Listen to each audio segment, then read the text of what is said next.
There you go. That might be the reason why. All right, so George, thanks. My producer just walked in. I could hear myself on the app, but apparently you guys couldn't hear me. So, George, if you can hear me now and everybody else, give me a thumbs up. And now I'll just recap everything I just said. So let me know, you guys, let me know if you can hear me.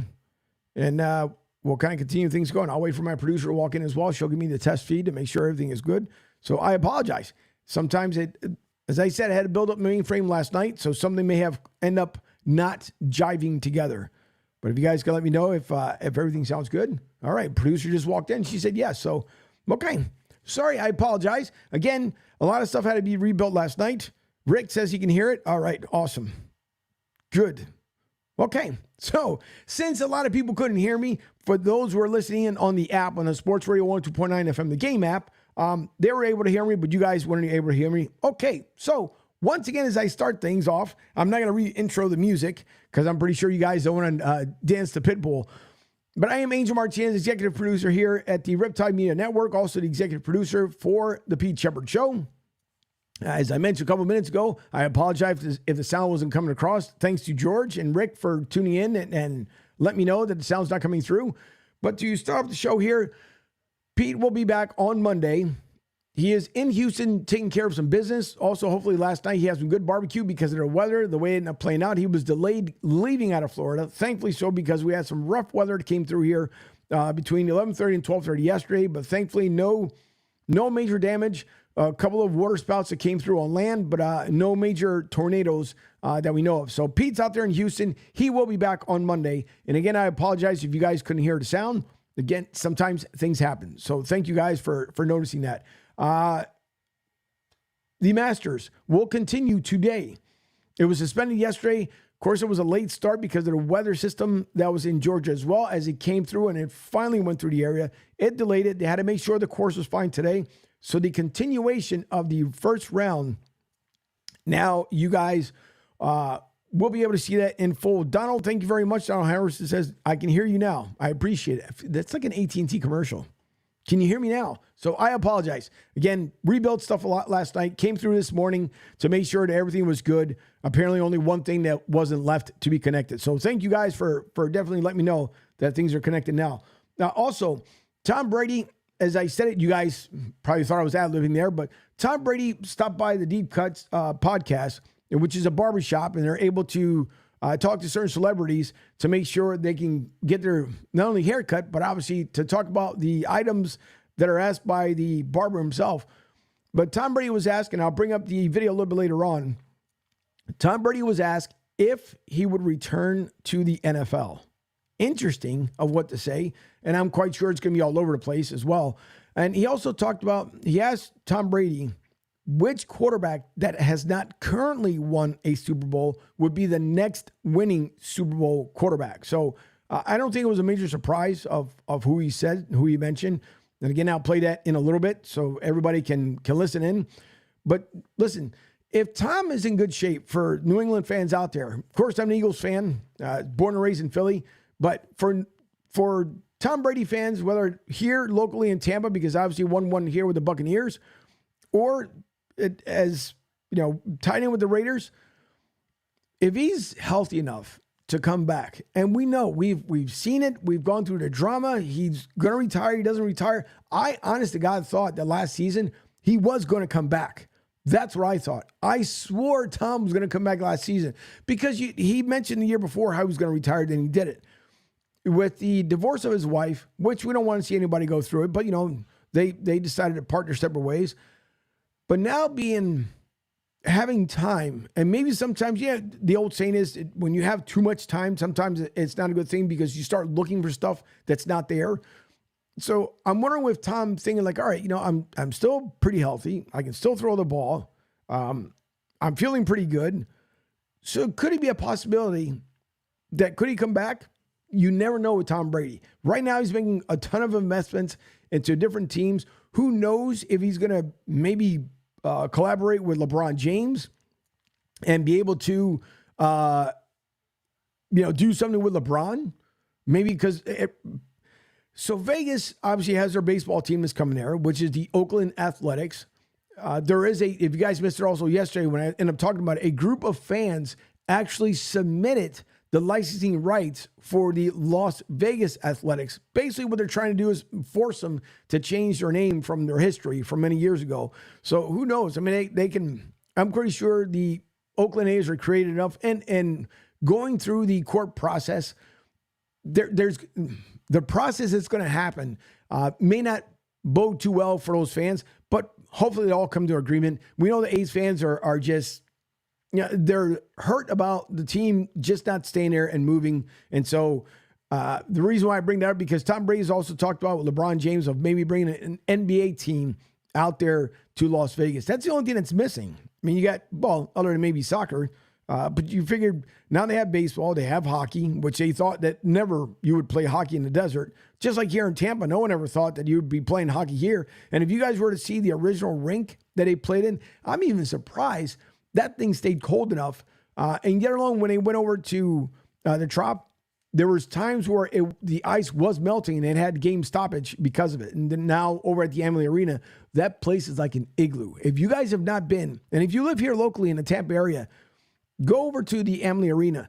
That place gets quite frigid because they keep it nice and cool. In the summertime, there's nothing to complain about. When it's, now as we're coming into the height of the late spring into summer around here, we do nothing but the mid 80s into 90s. So the next break that we will see into the 70s won't be until about November timeframe. And believe me, I'm not complaining because I love the heat. But if you go to the Amalie Arena, that place is really nice. It's really cool. And the owner, Jeff Vivek, doesn't even own it. He's leased it and has done so many upgrades to that building. It's ridiculous, but it's a nice place. But no one ever thought as well that they would have hockey in Vegas. But here they do. So there's only a couple missing elements out there to Vegas. Obviously, the Las Vegas Aces have won back-to-back championships. And also now you got Iowa's own Caitlin Clark, who's creating a major buzz with the WNBA because apparently the tickets are in demand to see her. And not just because more than likely with the WNBA draft, she's going to go to the Indiana Fever. But it doesn't matter because everywhere she's going to play, people are buying the tickets and it's in strong demand. So I hope that her college career turns out really successful in the pros because we've seen some of the athletes, some of the lady athletes that have come from college and gone on to WNBA, or they've gone on to play overseas and just not made it and played as much, as hard as they did during college. But Caitlin's got a couple things to work on. We all know this. She has it where, she's got her defensive skills definitely need to come up because defensively during March Madness, she didn't do too well. So we'll see. Nothing ever surprises me or amazes me. George, thank you very much. He says it is loud and clear, and I do appreciate it. A couple other headlines too. Oh, as I mentioned before, Kentucky, if I have to repeat it, my apologies. They are making a 5-year deal with the Pope, but it's not the Pope that you guys are thinking, not the one that's in Italy. So it's not there. DeChambeau sizzles. And the Masters, again, was cut short yesterday because of the weather. Today, they're continuing round 1, and I'm pretty sure they're going to try and speed up to get into round 2 so they can keep going as much as they can into the weekend. There is no weather affecting that part of the states. In Georgia, they should have beautiful weather for the remaining part of the Masters, so that shouldn't come into play whatsoever. Also, some other things that are in the headlines as well. As I talked about O.J. Simpson, he's passed at the age of 76. Rashid Rice turned himself in case you guys missed that one. He did finally turn himself in. We'll get into that a little bit more. We talked about Tom Brady. Ohtani's interpreter did finally admit, again, if you guys missed it yesterday, he did admit that he took the money and basically all through the day yesterday, it was finally proven that Ohtani had nothing to do with it. Now, that's what's being reported. You can make a case for your own. If you guys believe anything any different, please, by all means, put it in the comments. But he was free and cleared of any wrongdoing. Apparently, it was just the interpreter and the interpreter alone. So the interesting part, I think, is going to be how is that $16 million ever going to be repaid back to Ohtani? Because knowing his agent, and rightfully so, he should get that money back. He worked hard for that money. So hopefully he'll end up getting it back. It's going to be surprising to see how they're going to end up doing it, but hey, things do happen. Also, ex-Blazers guard McLemore, after arrest on rape charges, the truth will come to the light. We've seen that. We've heard that before. And by all means, I'm not accusing him of being guilty of anything whatsoever. But hopefully, if that's the case, because we've seen, how many times have we not seen and heard stories about people saying that this person did this to me and this person did that to me, and only come to find out because they wanted to be in that spotlight. If you guys remember, Michael Irvin, about two Super Bowl ago's, was also accused of doing something with a young lady, and the young lady had no idea who he was. Basically, she just wanted to be in the spotlight. And thankfully, if it wasn't for Michael Irvin was talking with Tony Bruno that night. I'm trying to remember the story as best I can when Tony was talking about it. But Tony Bruno had mentioned that his everybody who he was with that night with him, Michael Irvin was talking to him. And so if it wasn't for the conversation between Michael and Tony and the entourage that was with Tony, it could have been a whole different story for Michael Irvin. So it's a good thing that Michael Irvin got out of that situation. Because, listen, it could have been devastating for him, his family, his wife, his loved ones. Because that's the last thing you want to be is accused of anything, of any wrongdoing, and you didn't do anything. So it's going to be interesting. We'll get into that article a little bit later on because it will be interesting to see if that's the case. We'll also give you some NBA updates, some NHL updates, and the NBA commissioner, Adam Silver. I don't know what to say. NBA fans are getting upset, rightfully so, because there's no defense. There is no defense. There's scores that are getting way up into the hundreds. And there's barely no defense. We see guys shooting threes like it's running out of style. I mean, are we going to create now a 4 or 5.5 midcourt shot because that's how much further these guys are going? So he's under scrutiny a little bit. But again, a lot of it too comes down to, listen, betting has become the biggest part in world sports, right? It was never, all these guys that are out there, that was never supposed to be part of any major league sport, whether it be in the NFL, NBA, MLB, none of that stuff. It wasn't supposed to be. But now it's hit everywhere. We saw the NFL during it, again, Radio Row, DraftKings was right there. And trust me, I don't have any ill will towards any of these companies because that's what they're there for. They're there to make money. But DraftKings, it's the first time they appeared at Radio Row. But that's how big that has become with betting. And it's nothing new. I mean, what better place could you have been for the Super Bowl other than Vegas when you're going to put your bets there? So if you were in a state, let's say like Jersey or Ohio or somewhere else where you can't legally bet, but you were in Vegas, right? You could have made out pretty good. So the NBA is under scrutiny. Adam Silver is, he's definitely under some scrutiny because the game is just not the way it was before. And a lot of people pay good money to watch these teams. And it's just, listen, it's don't want to call it a sham because it's not a sham, but it's the worst possible scenario when you add sports betting. We know that a lot of referees, how many Netflix specials are 30 for 30s that people have not seen when these refs are paid X amount of dollars to throw a game, right? They have you got Pete Rose. He'll never, as stated, he will never be in the Hall of Fame, but could things change now that all these different things are coming to light? So, it's crazier things have happened. Crazier things have been said. But this is going to be interesting to see what happens there. J.C. Kelsey, of course, he went back for Fletcher Cox's retirement. Both of those guys, I mean, they were hand in hand. So he was there for Fletcher this week when Fletcher went back to finally decided to call it a year, call it a life, call it whatever you will. But both of those guys will be missed with the Eagles. And so it's just, it's going to be tough. It's going to be a tough replacement, not including for other teams and other fans out there for players who have lost, not because of life, but have lost their favorite players because of retirement. So good part on him who decided to walk away. And by all means, if you can walk away and I say this almost all the time, if you can walk away healthy, where you have your elbows, knees, and toes and everything functioning, walk away from the game. That's why Jason Kelsey walked away. They have another child that's going to be brought into this world, and he wanted to spend time with his family, rightfully so. You gave what you gave, and that's it. Now, could it be if maybe his brother talks him out of it and says, hey, you can win one more, and you can win with us? Would he come back? That would be an interesting conversation. Would Eagles fans be upset? Possibly, if I'm being honest. Possibly. Only because you retired because you said you were done with the game. But list everything, that one more elusive ring, right? That's all you want. One more to put away. So we'll see. We will see. Everything happens for a reason. Everything.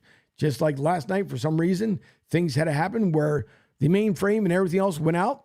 And it's just things that I had to deal with. It's just the way it is. It's unfortunate, but you get over it because you work things out the way you should. And, you keep things moving. All right. Coming up in the next hour, we will have the Tom Brady clips. As you guys had heard me talk about it in the beginning hour, and again, I apologize if you guys could not hear me. One more setting that had to be set, and unfortunately was not there. But thank you guys for George, Donald, and Rick for letting me know that there was no sound, but now everybody can hear me. I appreciate it. So after the break, we'll get into the clips with Tom Brady. And there was a couple more, so I'll see if I can pick it up from the feed here so you guys can hear it. Listen, I may not be a huge Tom Brady fan like a lot of folks up there in New England because he won so many out there, and so many people are just will be forever in love with Tom Brady. But we will talk about that and more. So you guys are listening to the encore presentation, The Pete Sheppard Show. Pete will be back on Monday, as stated. He'll be back here on Monday at 7 o'clock a.m. He's there in Houston over the weekend. I'm Angel Martinez, executive producer, normally behind the scenes. And you guys, don't forget, if you want to text into the show, you can do so at 727-858-6650. Just do me a favor, make sure you put your name to the text so we can put you in the system. Therefore, the next time you send us a text, we know exactly who it's coming from. So, again, we appreciate you guys all tuning in. Once again, 727-858-6650. Don't forget, you can also make your comments here live across the banners on the social medias, and I'll bring it up and read them. And we thank you all for tuning in. The apps and the website for Riptide Media should be available next week. They're still working on the final stages of it, which is a good thing. And, of course, you guys can listen to the radio station on the go on Sports Radio 102.9 FM, The Game, the app. You guys can find it over on my website, broadstsouth.com, which is a partnership with Riptide Media Network. And if not, you guys can download it from the Android and the App Store. So we'll play here 4 minutes worth of commercials, and we'll be back. You guys are listening to the encore presentation of the Pete Sheppard Show here live at the Riptide Media Network. Adopt US Kids presents What to Expect When You're Expecting a Teenager. Learning the lingo. Today I'm going to help parents translate teen slang. Now, when a teen says something is on fleek, it's exactly like saying, that's rad. It simply means that something is awesome or cool. Another one is totes. It's exactly like saying, totally, just shorter. As in, I totes love going to the mall with Becca. Another word you might hear is jelly. Jelly is a shorter, better way to say jealous. As in, Chloe, I am like so jelly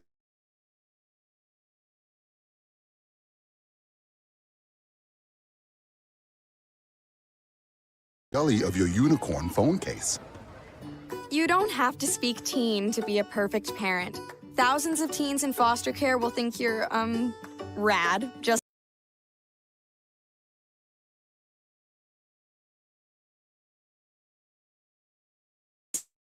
the same. To learn more, visit adoptuskids.org. A public service announcement brought to you by the U.S. Department of Health and Human Services, Adopt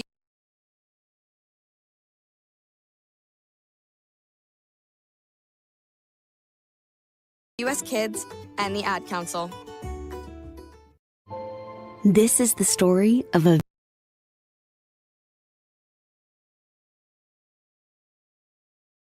very special woman. In a matter of seconds, she turned herself into a great mathematician or an entrepreneur. Her knowledge was limitless and still is. She could also make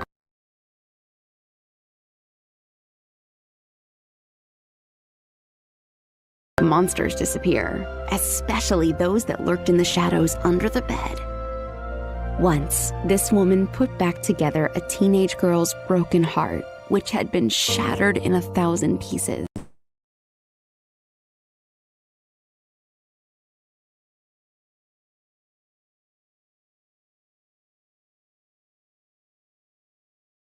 Just by giving her a bear hug.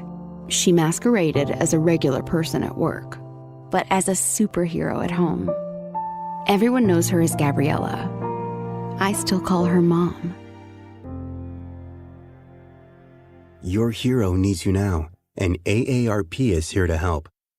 Find the care guides you need to help, complete with tips and resources at aarp.org/caregiving. A public service announcement brought to you by AARP and the Ad Council. Hey, Dad, your prescription will be ready in just a minute. Hey, Dad, your laundry will be ready in just a minute. Dad, your lunch will be ready in just a minute. Hey, honey, why don't you take a minute? When you help care for a loved one, you give them as much time as you can, making sure they're safe and comfortable. But it's just as important that you take some time for yourself. At AARP, we can help with information and useful tips on how you can maintain a healthy life balance, care for your own physical and mental well-being, and manage the challenges of caring for a loved one. Because the better care you take of yourself, the better care you can provide for your loved one. Thanks, Dad. Thank you. You're there for them. We're here for you. Find free care guides to support you and your loved one at aarp.org/caregiving. That's aarp.org/caregiving.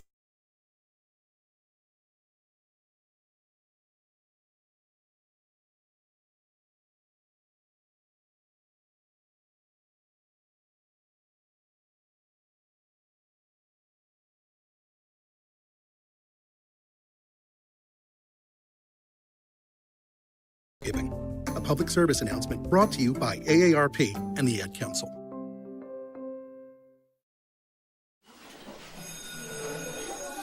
All right, class, let's hear what everyone did this weekend. Jill? Well, I raised my older sister to a big oak tree. It was at least 100 years old. My mom said I must have set a record or something. And then we went down by a stream and perched up on this huge rock and saw all of these little minnows swimming around way below us. And then I rescued my little brother from an evil slug king who was guarding him at the bush fortress. And my sister and I brought him back to our super twig fort for safety. And then we all laid out and told stories until it got dark. And the Big Dipper led us all the way home. Wow. Awesome. Where were you, Jill? Yeah. We went to the forest. It's not that far away. Anyone want to come this weekend?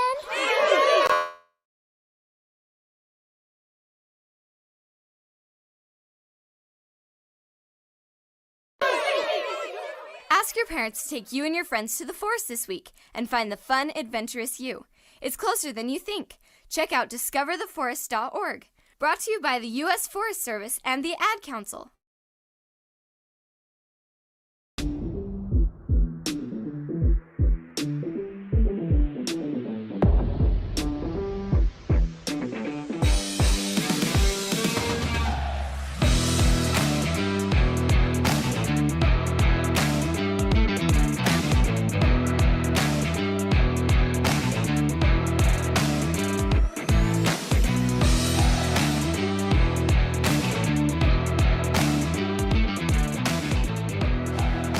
Welcome back to hour number 2 here at the Riptide Media Network. It is the encore presentation of the Pete Sheppard Show. I am Angel Martinez, executive producer here at Riptide Media Network, and you're listening to the show live from the Naples Wealth Planning Studio here, the Tampa division of it. Coming up with me at 9 a.m. is Jeff Defoe DeForest.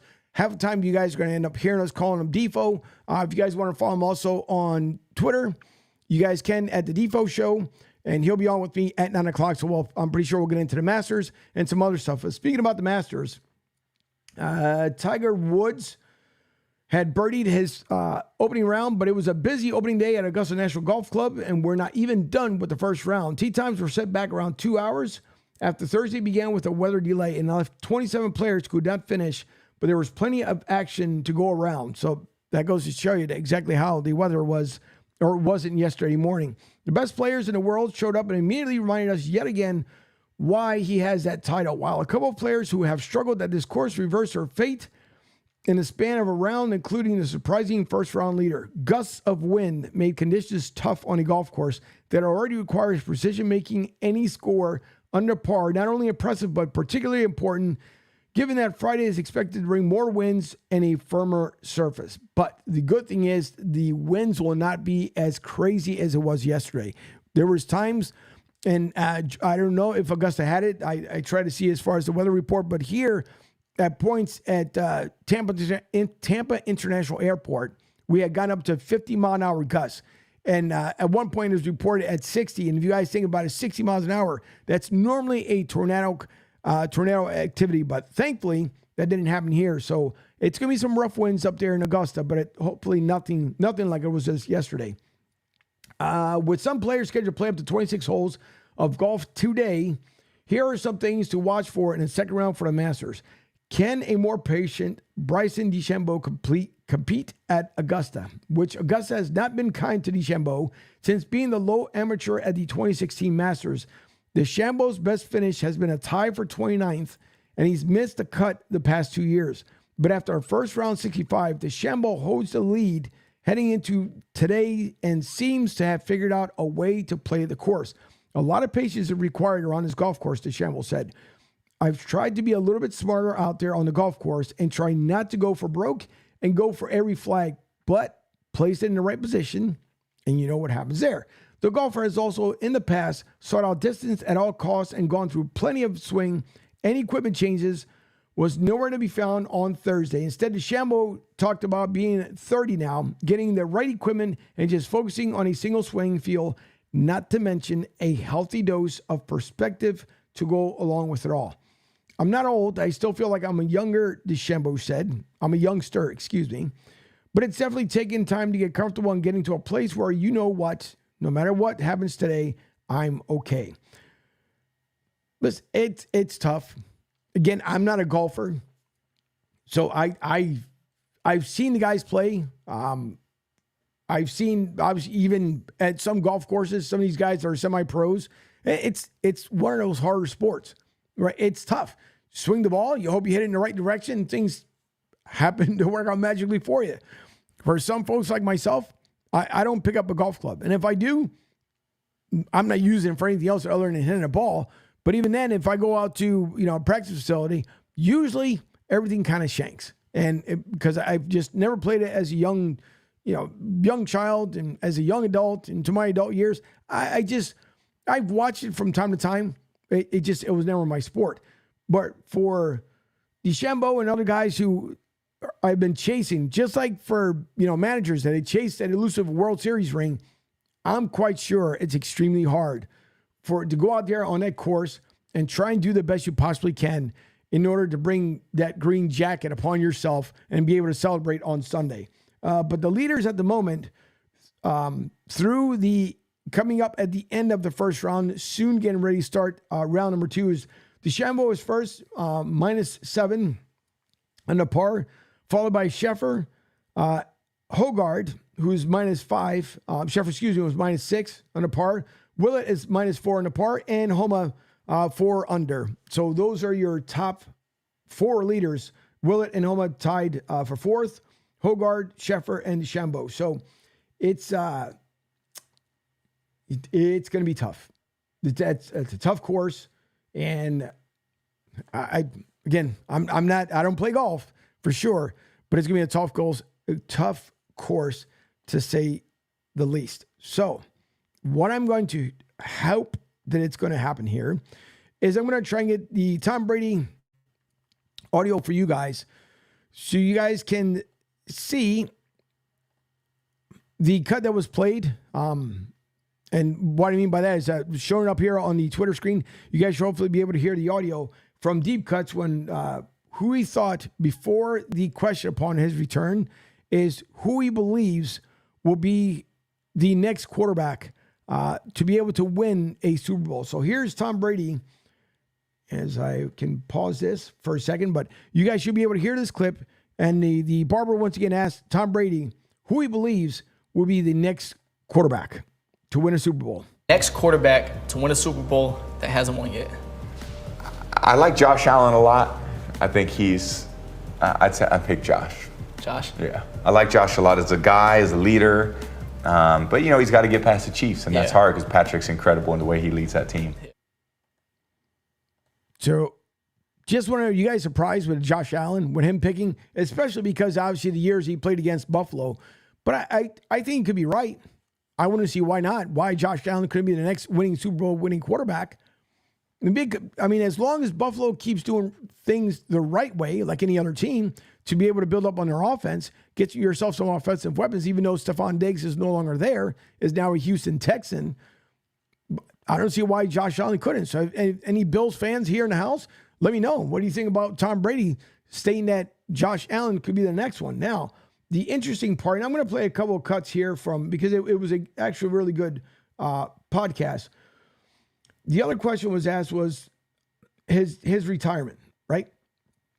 He's talked about it before, and he's mentioned that he just thought that he was done. It doesn't necessarily mean that he is, but he's talked about before how he's possibly done. I don't think he is. I think Tom Brady is going to actually be in there. And in my opinion, I believe that he wants to come back. I believe that that's what his intentions were. And who knows? I could be completely wrong. But Tom talks about, and as my screen went away, but Tom talks about if he was asked to come back, will it happen? So here's Tom and what he believes could possibly end up happening with his return if the question is posed to him. Let's say one day there's a situation, right? Maybe it's the 49ers, maybe, heading to the playoffs. Offense is great. Patriots, somebody, Raiders, look, could be, you never know. God forbid somebody goes down. Would you pick up that phone? I'm not opposed to it. If they would, I don't know if they're going to let me if I become an owner in an NFL team, but I don't know if, I don't know. I'm always going to be in good shape, always be able to throw the ball. So to come in for a little bit, like MJ coming back, I don't know if they let me, but I wouldn't be opposed to it. Now, the interesting question there is, he says he's not opposed to it if they will allow him to come back. And understand that he's got, some minority ownership, and which I think is majority ownership within the Raiders, and then obviously with one of the football teams overseas. But if you think about it, would you guys be okay, and you ladies as well, with Tom Brady coming back? Or is it, once again, some people feel like he just continues to take away the spotlight? So I'm just wondering, how do you guys feel if Tom Brady got the call back and he decided, you know what? Yeah, I'll come back. Why not? What else do I have got to lose?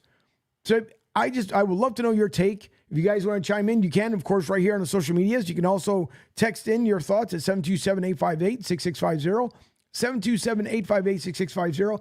Listen, would I be mad at the guy? I've gotten so used to him now saying that he's retired. He's going to stay retired. Now he wants to come back. I'm used to it. I'm pretty sure all you guys are used to it as well. So I would love to know, is it time for him to come back? I would not be, I guess, opposed if he decides that he does want to come back. I don't know. Don't know. But another question was posed to Tom, which I also thought was quite interesting, was his thoughts on the physicality changes of the game. So here's Tom with his thoughts upon how the game maybe should change or should remain the same.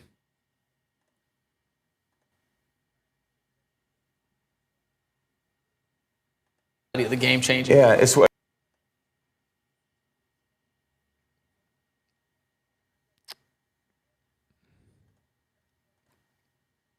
And I'll wait for that to reload. Because again, this is what happens. Here we go. physicality of the game changing. Yeah, it's again a thing I don't like about it. I feel like we're trying to protect people in a physical sport. I don't think you go into a boxing match and say, okay, I want you to beat your opponent, but I don't want you to beat him bad. Yeah, don't hit him that hard. Yeah, don't hit him hard. Just tap him and try to win on points. I feel like if you could protect yourself in football, then it's your responsibility to protect yourself. I don't think it's your opponent's responsibility to protect you. There's going to be a lot of people that have been in the Hall of Fame. Ray Lewis, Rodney Harrison, some of the greatest players have ever been around. Great defenses, the Steel Curtain, the Purple People Eaters, Denver's defense, the what they call them, no-fly zone. You know, all those guys. I mean, they won Super Bowls and were part of championship teams because of their physicality. Offense is the only way to win games now. It used to be offense, defense, special teams. We've created a game now where only the offense can really make an impact. Because defense, every time you make a great defensive play, there's a penalty, and it advances the ball 15 yards. And they blame the defensive player for hitting an offensive player too hard. So I don't like those things. I'd like for it to have a closer look at how we've affected the game in a negative way. And I think that should be seriously thought about for the future of the game. So again, interesting points what Tom talks about, and listen, everybody sees that everything changed, right? He talked about the hip drop tackle, that it was dangerous, that he didn't want it to happen anymore because of how it's happened. And where guys, and what it's talked about is when the guys drop down, whether it being to their knees, and then they twist the player coming down, which is a drop hip tackle. It happened a lot throughout the season. We've seen guys get injured, so they want to stop that. You know, if you played Pee Wee football, if you played high school football, even around the block for the most part, you were shown how to do a proper tackle. A lot that we saw this year was guys leading with the shoulders, still guys leading with the helmet. I don't even know if it was a lot of tackling this season at all, because we saw so many different variations of a tackle, and we saw guys obviously leaping over others. I mean, that's still a thing. Right? You're coming down, guys coming at full speed at you, and then you happen to leap over them and you keep it going. Great for you, but we see a lot of this stuff in the NFL. The rules continue to change, and I know they're trying to make it safer, just like the kickoff this year, and they apparently took a part of that from the UFL on how they're going to do the kickoffs now to try to make it somewhat safer for the players. But is Tom wrong? I don't think so. At least not in my opinion. I don't think he's wrong. I think what he's talking about is just everything changes in all the physical aspects of the NFL. They try to make it better so these guys who have all these, and it really comes down to these contracts. If you have a lucrative contract, you want to see these players out there. When you go to an NBA game, you don't want to see that Joel Embiid or LeBron or Luka is sitting on the bench just because they want a night off. You paid your hard-earned money to watch these athletes go on the field, go on the court, go on the diamond, and that's what you want to see. But when you get injured and you don't know, you've already paid the ticket, and we've seen guys during practice in the NFL, for some reason, they have had where they got injured during practice. And sometimes, how many times have we not seen, even on air, where the guys are just simply just warming up down the sideline and pulled a hamstring? We've seen people dancing. How many of your friends have you not known that never played maybe a sport in their life, but went to a wedding or went to guys' night out, girls' night out, bachelor parties, you name it, and it pulled a hamstring or torn their ACL, even more than that, just by dancing? And some people just got out of bed and your ankle twisted the wrong way and you pulled it. So, I mean, listen, the physicalities of the game are all changing. Hopefully, the better for the NFL, as long as they don't keep changing too many things where it gets to be the point like, all right, why am I watching this? Why do I pay YouTube, $4.99 or $2.99, however much it is, to be able to get the NFL package if I'm not seeing what I paid for? So, it's just one of those crazy things. It's unfortunate, but it's one of those crazy things. Meanwhile, in Kansas City, from Glen Heights, Texas, is courtesy of ESPN. Kansas City Chiefs wide receiver Rashid Rice surrendered to police Thursday on charges including aggravated assault after he and another driver of a speeding sports car allegedly caused a crash involving a half a dozen vehicles on a Dallas highway last month. We spoke about that yesterday. As if you guys have not seen the video, just put it out there. You guys will see it where they're racing on a highway. The they both kind of try to go around the vehicles that are already on the highway, clip each other, and then it causes a 4-car accident. And then you see them get up. And originally when the video came out, and this is where you got to be extremely careful these days. When the video first came out and you see these guys walking away, it was from another car that captured a video of all of them walking away. And everybody was quick to jump on it. Oh, I believe that's him. I'd rather get the facts out first before jumping the gun, because let's just say if it wasn't Rashid, and then it was just somebody else, now you just look like a fool by reporting something that's false. So therefore, at least everybody did their homework to make sure that video was actually him in there. But a spokesman for Rice's attorney, Texas State Senator Royce West, confirmed to the Associated Press on Thursday evening that Rice turned himself in, and at the Glen Heights Police Department, Rice was booked into the original jail in DeSoto, and West said he was released on bond Thursday night.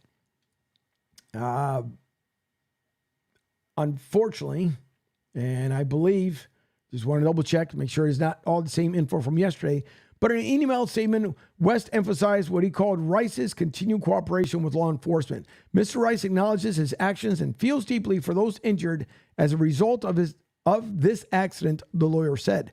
On Wednesday, Dallas police said arrest warrants have been issued for Rice, 23 years old, for 1 count of aggravated assault, 1 count of collision involving serious bodily injury, and 6 counts of collision involving injury, which was stated yesterday. West said previously that Rice was driving a Lamborghini sport utility vehicle when the crash happened March 30th. So, again, some of this was the repeat of yesterday, but other than the stuff that ended up happening overnight, you are an athlete and you held to a certain standard. We know the human side element. Listen, we all make mistakes. We've been there. We've done that. Depending on what it is, we've all had bad days.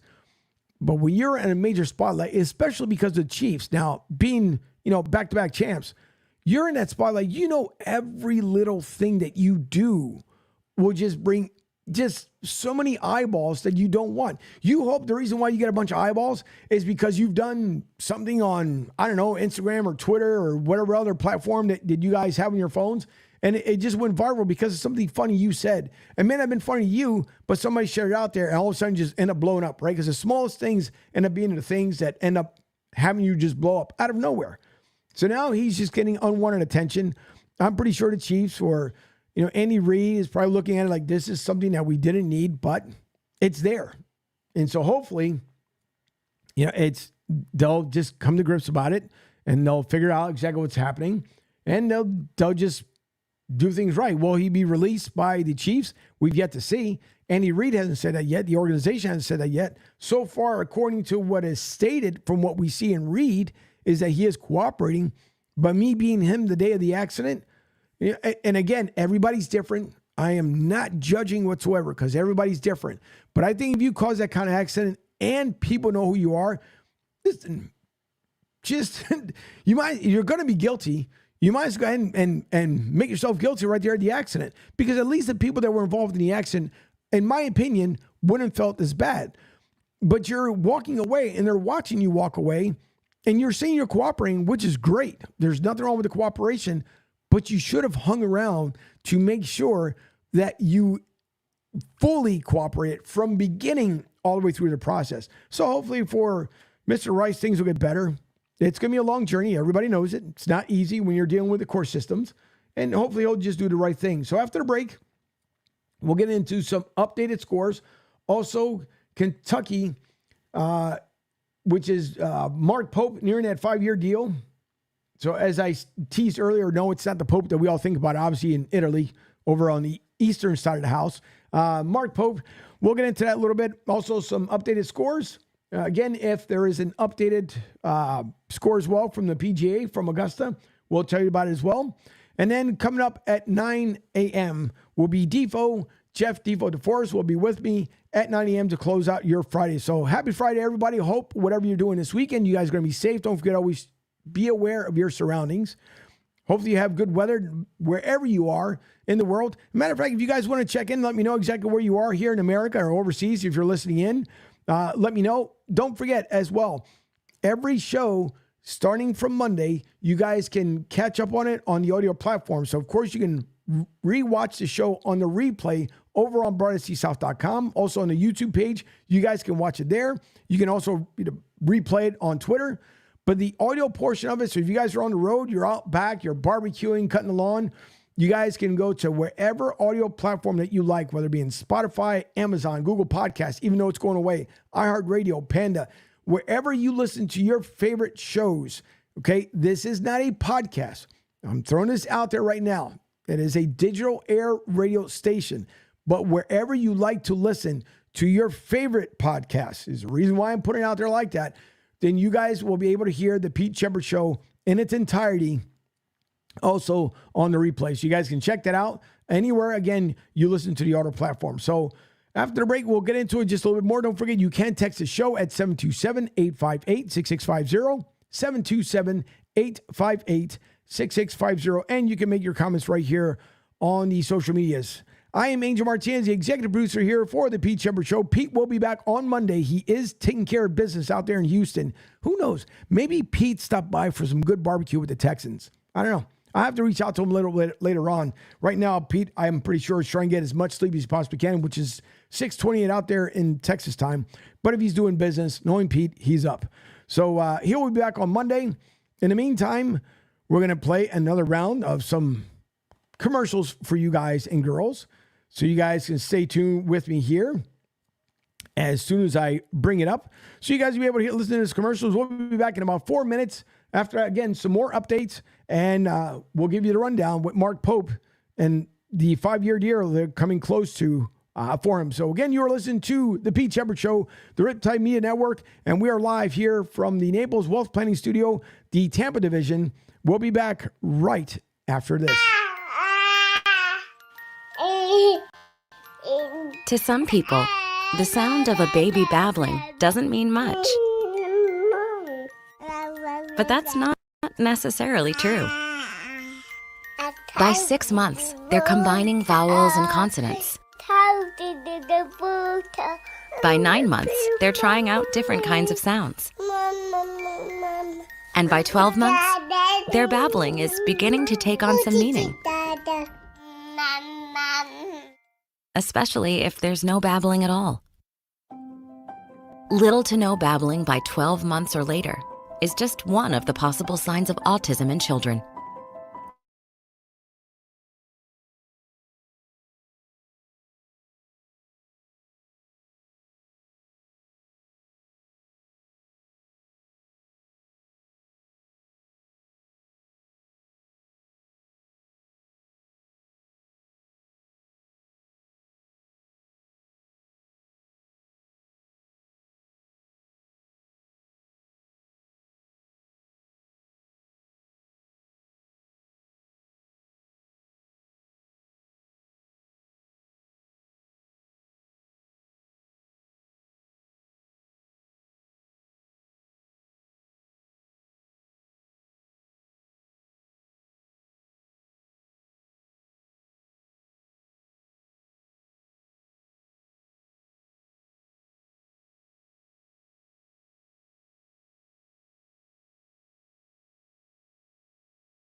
To some people, the sound of a baby babbling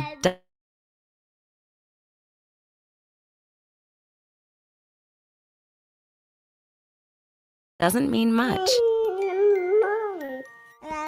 But that's not necessarily true. By 6 months, they're combining vowels and consonants. By 9 months, they're trying out different kinds of sounds. And by 12 months, their babbling is beginning to take on some meaning. Especially if there's no babbling at all.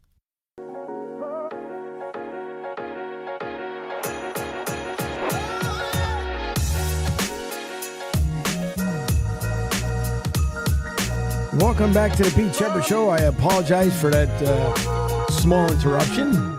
Apparently decided to once again do some little small hiccup, but we are live back here at the Enables Wealth Planning Studio in Tampa, Florida, the Tampa division. You guys are listening to the Riptide Media Network. Pete Sheppard will be back on Monday. He is taking care of business out there in Houston. Hopefully, you guys can hear me a little bit louder. Trying my best here to make sure that everything sounds and looks good. So we'll see that if everything sounds well, hopefully this will make it a little bit better. So we'll see. Hopefully, you guys will be able to hear and everything will end up working out just fine. All right, as we talked about during the break here. Or before the break, sources from Mark Pope's camp, I should say, nearing a 5-year deal to be the Kentucky new coach for University of Kentucky after being turned down by multiple top-tier candidates. Kentucky is turning to one of its own as the school's next men's basketball coach. The Wildcats are finalizing a 5-year deal with BYU's Mark Pope, sources told ESPN on Thursday. By the way, courtesy of ESPN. Pope, a 1996 Kentucky graduate who played 2 seasons and won a national title there, has taken BYU to 2 NCAA tournaments in his 5 years, including a 23-11 record with a smooth transition to the Big 12 this past season. He has gone 110-52 at BYU and was the head coach at Utah Valley before that, going 77-56. 77-56 in 4 campaigns. He is replacing John Calipari, a Hall of Fame coach who left for Arkansas after posting a 410-123 record. That's 410 wins, 123 losses record with the Wildcats that included a national title and 4 Final Four appearances. Pope is well regarded in coaching circles as he has a 187-108 record, again, wins losses, record in 9 years as a head coach. He also completed 2 years of a medical school at Columbia University before pivoting to become Georgia's director of basketball operations in 2009. Kentucky turned down Pope after several high-profile candidates either turned the job down or declared they didn't have interest. Late Thursday morning, Baylor's Scott Drew declined interest in the job after the school flew multiple family members to Lexington on a private plane to check out the area. We truly believe God has called my family, and I continue to work here at Baylor, Drew said in a statement. That decision by Drew came in the wake of 3 high-profile candidates, Alabama's Nate Oates, UConn's Dan Hurley, and former Villanova coach Jay Wright, whom I absolutely loved because of what he did out there at Villanova, turning down interest in the job before it opened. Billy Donovan also said he was committed to coaching the Chicago Bulls, which was another candidate that was talked about. Pope brings a resume that's light for a job generally considered the best in sport. He does not have an NCAA tournament win, and number 6 BYU lost to number 11 Duquesne 71-67 in the first round this year in the 2021 tournament.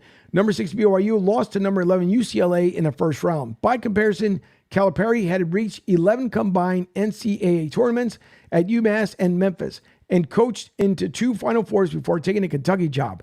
Tubby Smith coached in 3 Sweet 16s, 2 at Tulsa and another at Georgia before arriving in Kentucky. Rick Pitino took Providence to the Final Four and coached the New York Knicks before taking over. Even Billy Gillespie coached in 3 NCAA tournaments and reached a Sweet 16 before being hired by the Wildcats. Pope has a reputation as an innovative offensive tactician.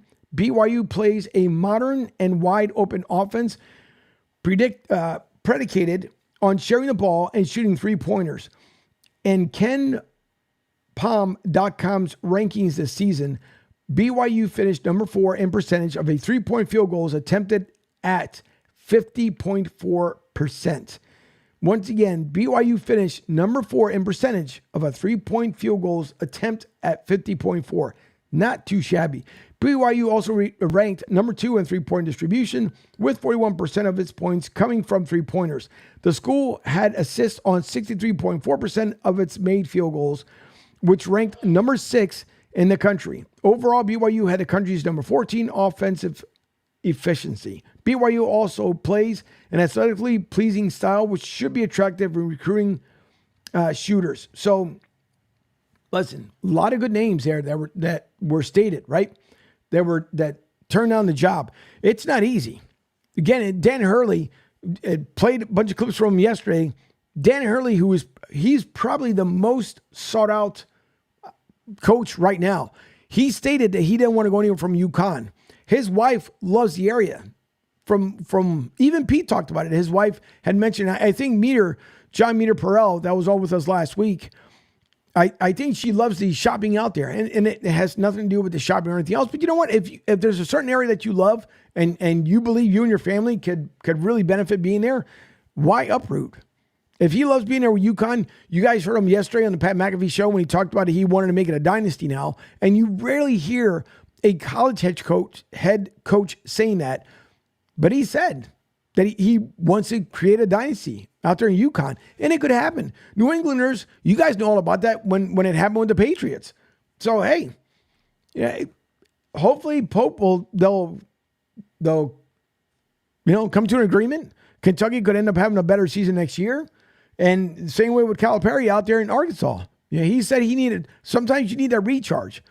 It happens. Sometimes we need a long weekend. It may not be a long weekend this weekend for many, but for some it could be. And sometimes that's all you need. So, hey, whichever way that ends up working, it works. So the other hot topic is that Caitlin Clark drives spike in fever. Right. You guys understand Indiana fever, spike? Yeah, get the pun there. With the WNBA ticket interest, Indianapolis, Indiana. This is again courtesy of ESPN, where Caitlin Clark is having a significant impact on the WNBA even before her arrival. And it's been talked about how much attention she's gotten and how much the ladies have gotten the attention on the collegiate side along with the WNBA. So this is going to definitely spark a lot more interest. Clark, the transcendent Iowa star and presumptive first overall pick in Monday's WNBA draft, is driving an uptick in interest in ticket prices to see the Indiana Fever, which holds the number one overall selection unless someone makes some sort of crazy deal.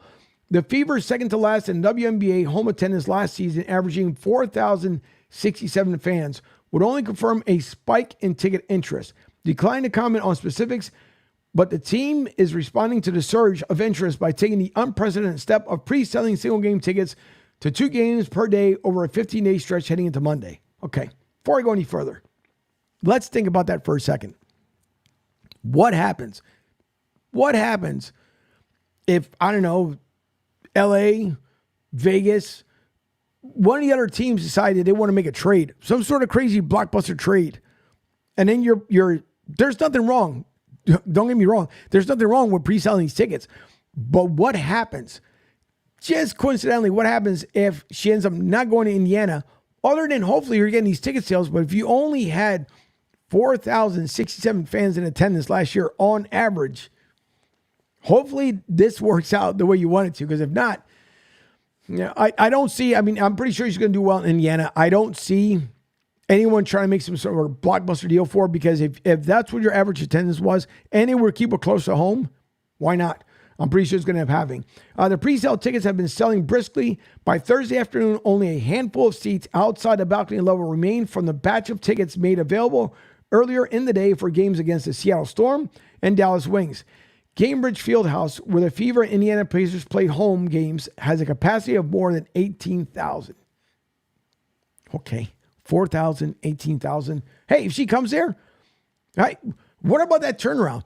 If she comes there, again, because the draft doesn't happen until Monday, but if she comes there, could you imagine that turnaround from filling 4,000 seats to adding, another 14,000 to that number? Now, I'm not saying it'll be a complete sellout, but for those who live nearby Iowa, and again, Indiana, you're not making that far of a trip.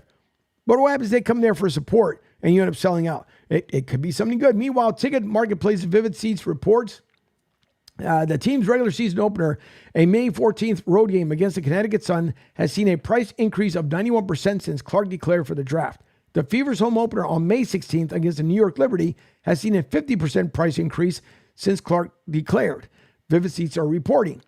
So a ticket platform, SeatGeek, the average Fever resale price for home games is currently $182, a 136 increase from 2023.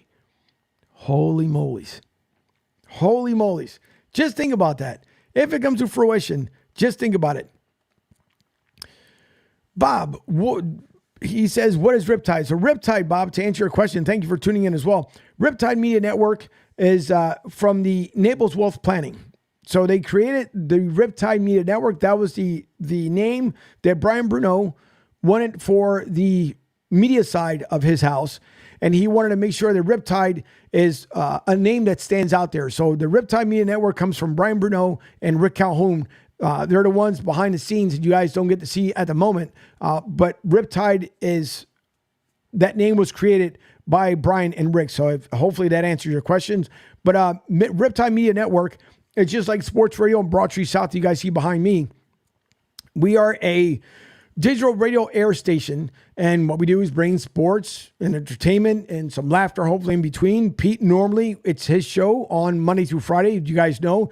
And Bob, I know, I believe you have made comments before, and correct me if I'm wrong, but that is Riptide. Riptide is the new media network available through your platforms here. There's soon going to be an app dedicated to Riptide Media Network and a website as well. But for right now, if you listen to us, you can listen to us here on the social medias and also over with the partnership with myself and Rick and Brian with Sports Radio 102.9 FM The Game and Broad Street South, as I said, that's stated behind me, which is my company. So hopefully that answers your question.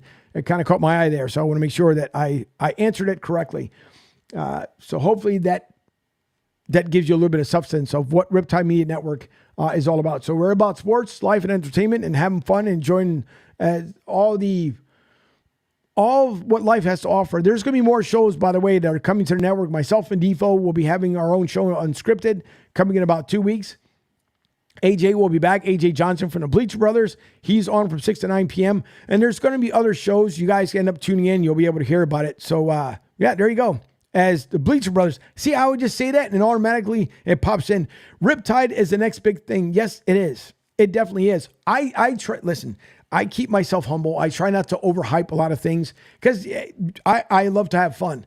But yes, it is going to be the next big thing. As Bleacher Brothers just stated, AJ Johnson, his guys from Bleacher Brothers, that entire workforce, that crew that he has. Monday night, he's going to have an announcement. If you guys want to tune in from 6 to 9 p.m., and please do so, or if not, listening on the app. But he will have the lineup of what's coming from the Bleacher Brothers in addition to Riptide Media Network, along with here's another one. Monday noon MLB Roundup Show. So Monday at lunchtime, you guys can listen to the Major League Baseball Roundup Show. So more shows are being added. Pete had talked about it before he went on to his business trip out in Houston. So there's a lot of shows that are coming here to the network.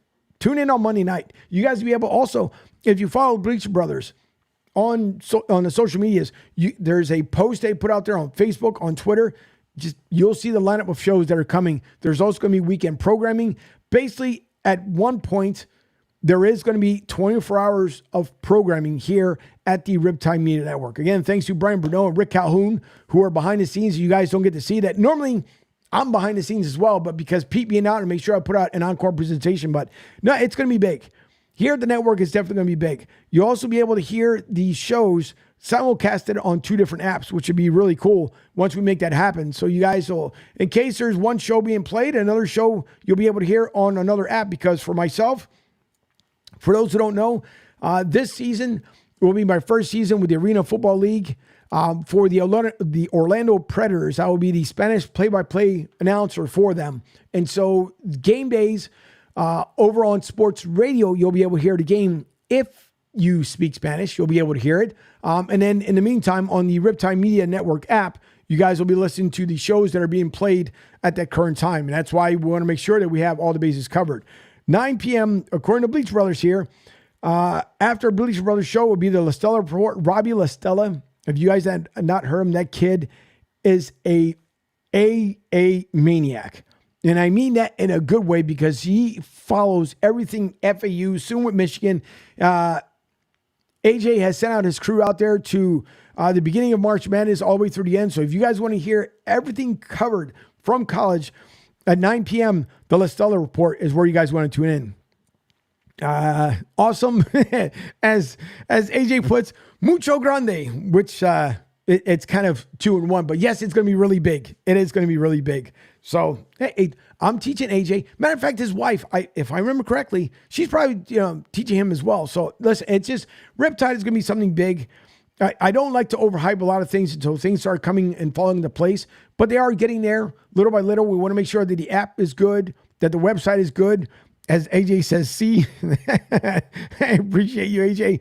But a lot of things are happening. A lot of good things are happening here for sure. I would have not, put it this way, if I didn't believe what was going to happen here, I wouldn't be here.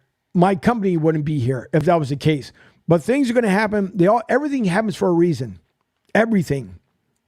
Whether you read certain things on certain platforms, everything happens for a reason. As it's always said, right? Whatever happens in the dark will surface into that light. So, and I'm going to leave that right there. Just going to leave that right there. But things are going to happen. Really good things here at the Riptide Media Network. Of course, we have our Tampa division here, which yours truly here is in the Tampa division of the Naples Wealth Planning Studio. So yeah, just look for it. The app, the website, all that good fun stuff is coming. Brian and Rick want to make sure they put out a great product. No one ever wants to put out a half-butt product. I try to make sure I keep myself clean on the vocabulary, but nobody wants to put a half-butt product together. Everybody wants to make sure that if you're going to put out a product, put out the best product that you possibly can. And that's why Riptide Media will be something big for everyone. So, and there'll be shows about everything. Major League Baseball, obviously NFL, NBA, one of the, I'm not too sure, but there's going to be a coach that's going to be possibly on as well. There's going to be a fishing show. So you like fishing? There's a show for that as well. There's a lot of people, by the way, which it was somewhat new to me, but a lot of folks go out into kayaks and then either on Instagram. I do not have a TikTok account. So if you see my name out there on TikTok or something in relation to this, it's not me. I have zero TikTok, and my lovely producer, she knows because she knows all the social medias that I belong to. But I'm surprised that the people go out on the kayaks and how many subscribers, even on YouTube, it's just something simple. You see guys in their boats, their fishing vessels, but you have a lot of guys that are on their kayaks and just throw the line out. And some of these guys, and the fish they catch, I mean, you can't tow it back. You're only in a kayak, but some guys do it for fun, and you see some guys also tip over in their kayaks. But it's interesting because a lot of guys will give you tips like where to go, especially here in Florida, where you can go, what time of the day, where the better places. So you'll get all that here as well at the Riptide Media Network. So there's a lot of shows that are coming. Everything is being aligned the way it should, and it's all good things, no matter what. Bleacher Brothers also said Joe Q on Saturday mornings at 10 a.m. beginning next Saturday, the horse racing show, Road to the Triple Crown. That's true. And Joe Quillen knows his horse racing. Listen, you guys know, you guys hear me talking about it with Pete all the time. I don't know anything about betting. I'm the worst when it comes down to it. I've never gambled in my life. I don't choose to gamble. That's just me. The same way I'm not an alcoholic. I don't choose to drink. Oh, well, I have my fun just on a natural high, the way I've always been. But Joe Q, Saturday mornings, that's going to be good. The Triple Crown. Now, that's okay. And on a side note, we've done with friends, we've had fun, and we might put, I guess you can call it better, whatever. But we put in like names, like challenges of what we've done. Like leading up to the Kentucky Derby. You pick a horse, and if you don't bet money, then you put something in there. Like you have to do something funny if you lose. Or if you win, then whoever didn't bet, they have to do whatever they chose. And so we make silly little things like that. So I guess you can call it betting. I don't, because again, physically, I've never put money into it. I know some people, I think P. Diddy, many years ago, I forgot what he ended up winning like $7 million, something ridiculous on a bet he threw in there, which is a long stretch for a horse to actually end up winning it. You're tuned in to Bleacher Brothers show coming soon. We'll make a degenerate out of you. Or the Bleacher Bet show, excuse me. I cut that one off. You need tune in to the Bleacher Bet show coming soon. We'll make a degenerate out of you. Listen, and he's probably talking about me as well. I don't. Pete's great. Pete was on a roll in the very beginning in October, maybe in November, whenever it was that the app went live for Hard Rock. Even before that, he would give you, just like AJ. AJ is good as well. I don't. I have no clue. The odds makers, they look at me and laugh because that's who I'm not. I'm not an odds maker for sure. Might be a little odd, but I'm definitely not an odds maker. So there's going to be a lineup of shows. Listen in on Monday. A lot more to be talked about and discussed over the weekend, but definitely tune in to AJ, which he doesn't like if I say it that way. So tune in to the Bleacher Brothers show, 6 p.m. I'll be on with them as well with some more announcements coming up. So you guys want to tune in at 6 p.m. on Monday. That's going to be a big show, big night. And of course, Pete will be back here Monday morning at 7 a.m. at the Naples Wealth Planning Studio in Fort Myers. So he will be back on Monday. We hope that Pete has got some rest. I know yesterday had to be a long day because of delayed flight, because of the weather. But hopefully wherever you are, you guys are enjoying the weather and enjoying your upcoming weekend. So again, hopefully, Bob, that answered your question from earlier. So, and by the way, thanks to you guys for letting me know that the audio was not completely working in the very beginning, but thankfully now, hopefully things are working out the way they're supposed to. There are going to be a couple more audio adjustments that I need to make sure that everything comes up loud and clear and audible. So it just happens. Like I said, my mainframe crashed last night, so I had to rush to put everything back together to make sure that we had an encore presentation show, as I promised Pete that I would. And here we are. It is Friday. It is a weekend, and quickly we're approaching another break here. But Defo will be joining me here at the top of the hour at 9 o'clock. So you guys will kind of get a taste of myself and Defo. I'll make sure he shares out his career and what he's done. He's been in the Miami area for like the last 40 years. And a lot of folks know him down there. When I listened to Defo originally, it was great getting to hear his Defo show, because between him and Luby and the kind of the back and forth and the knowledge that Defo has, and Devo is really good on doing rants, but you would never notice it because he's very clever when he does it and how quickly he's able to put out the information. So Devo will be joining me here at the top of the hour. Before we go into the next break, as I promised you guys as well, you guys know about Caitlin Clark. Some quick scores from Major League Baseball. Last night, the Mets were all over Atlanta 16-4 as they routed Atlanta. Postponed were Milwaukee, Cincinnati, and Minnesota and Detroit because of weather. So that will be rescheduled as a doubleheader. Kansas City all over the Astros 13-3. That was the final.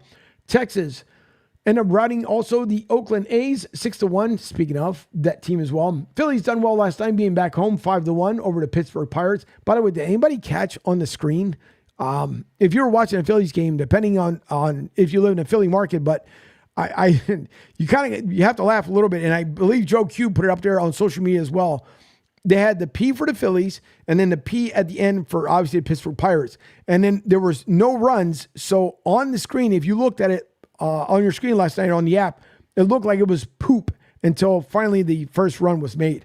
So I silly little things. It's humorous, maybe to some, maybe not to all. Final in 10 innings, it was Baltimore over Boston 9-4. In the NBA, as we look across there, let me go back because it fast forwarded just a little bit too quickly for me. Chicago over Detroit, 127-105. It was the Knicks over the Boston Celtics, 118-109. Houston was down by Utah only by 3, 124-121. Golden State over Portland, 192. And the New Orleans Pelicans over Sacramento, 135-123. And then the final, we came to the NHL, Buffalo over Washington, 4-2. The Devils over the Maple Leafs 6-5. In a final shootout, it was Ottawa over Tampa Bay. Tampa Bay can't afford to keep losing, but it's Ottawa. And Ottawa, of course, they were out. But Cooper told the team, don't take them lightly. And unfortunately, they came out in the losing on 3-2. The Panthers over the Columbus Blue Jackets in a shutout 4-0.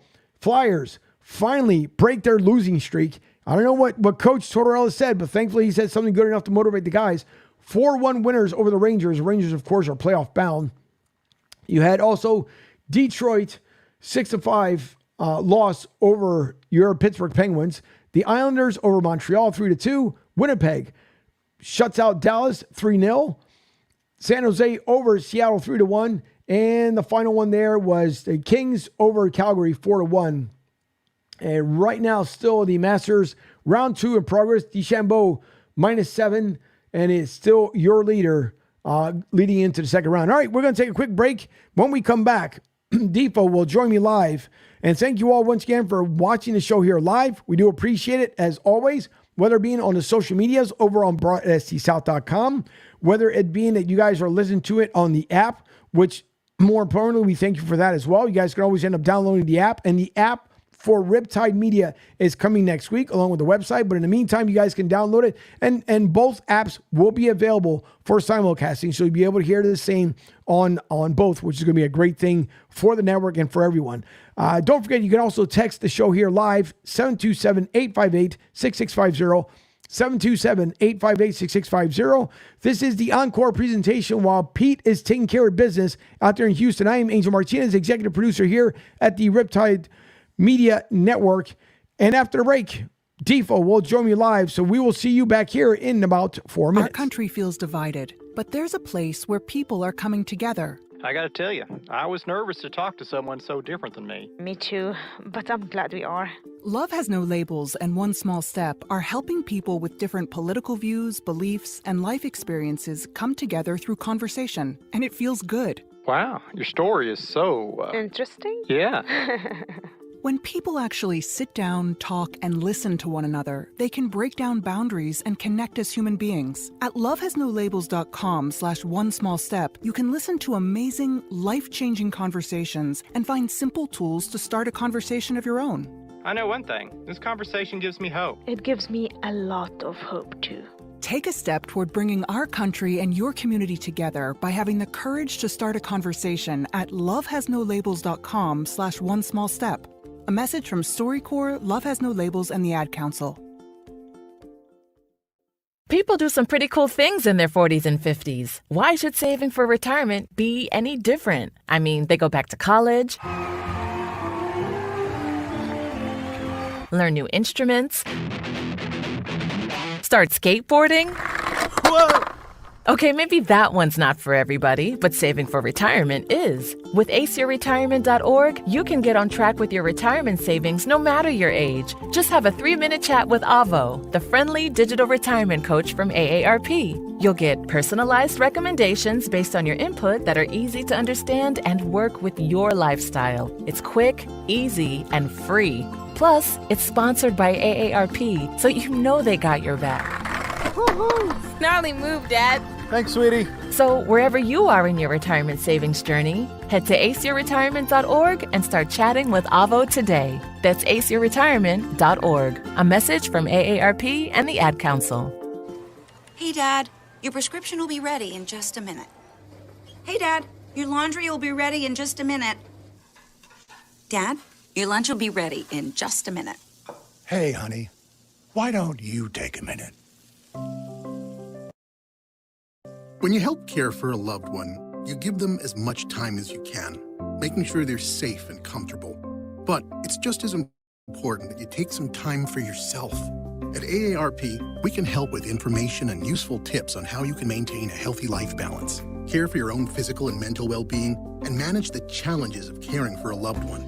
Because the better care you take of yourself, the better care you can provide for your loved one. Thanks, Dad. Thank you. You're there for them.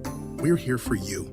Find free care guides to support you and your loved one at aarp.org/caregiving. That's aarp.org/caregiving. A public service announcement brought to you by AARP and the Ad Council.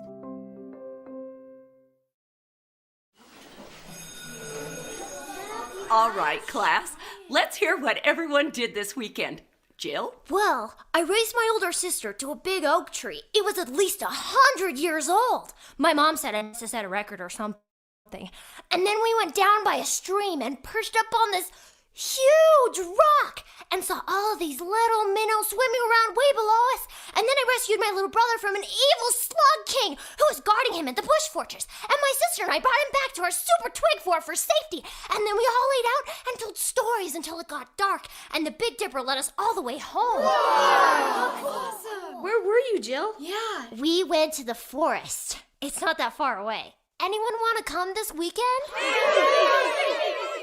Ask your parents to take you and your friends to the forest this week and find the fun, adventurous you.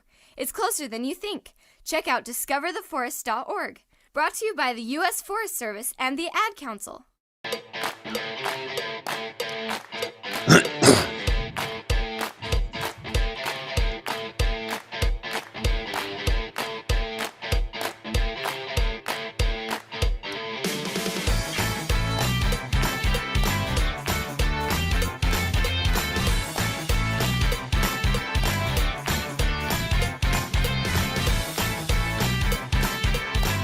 Welcome back to the encore presentation of the Pete Sheppard Show here live in the Naples Wealth Planning Studio, Tampa Division.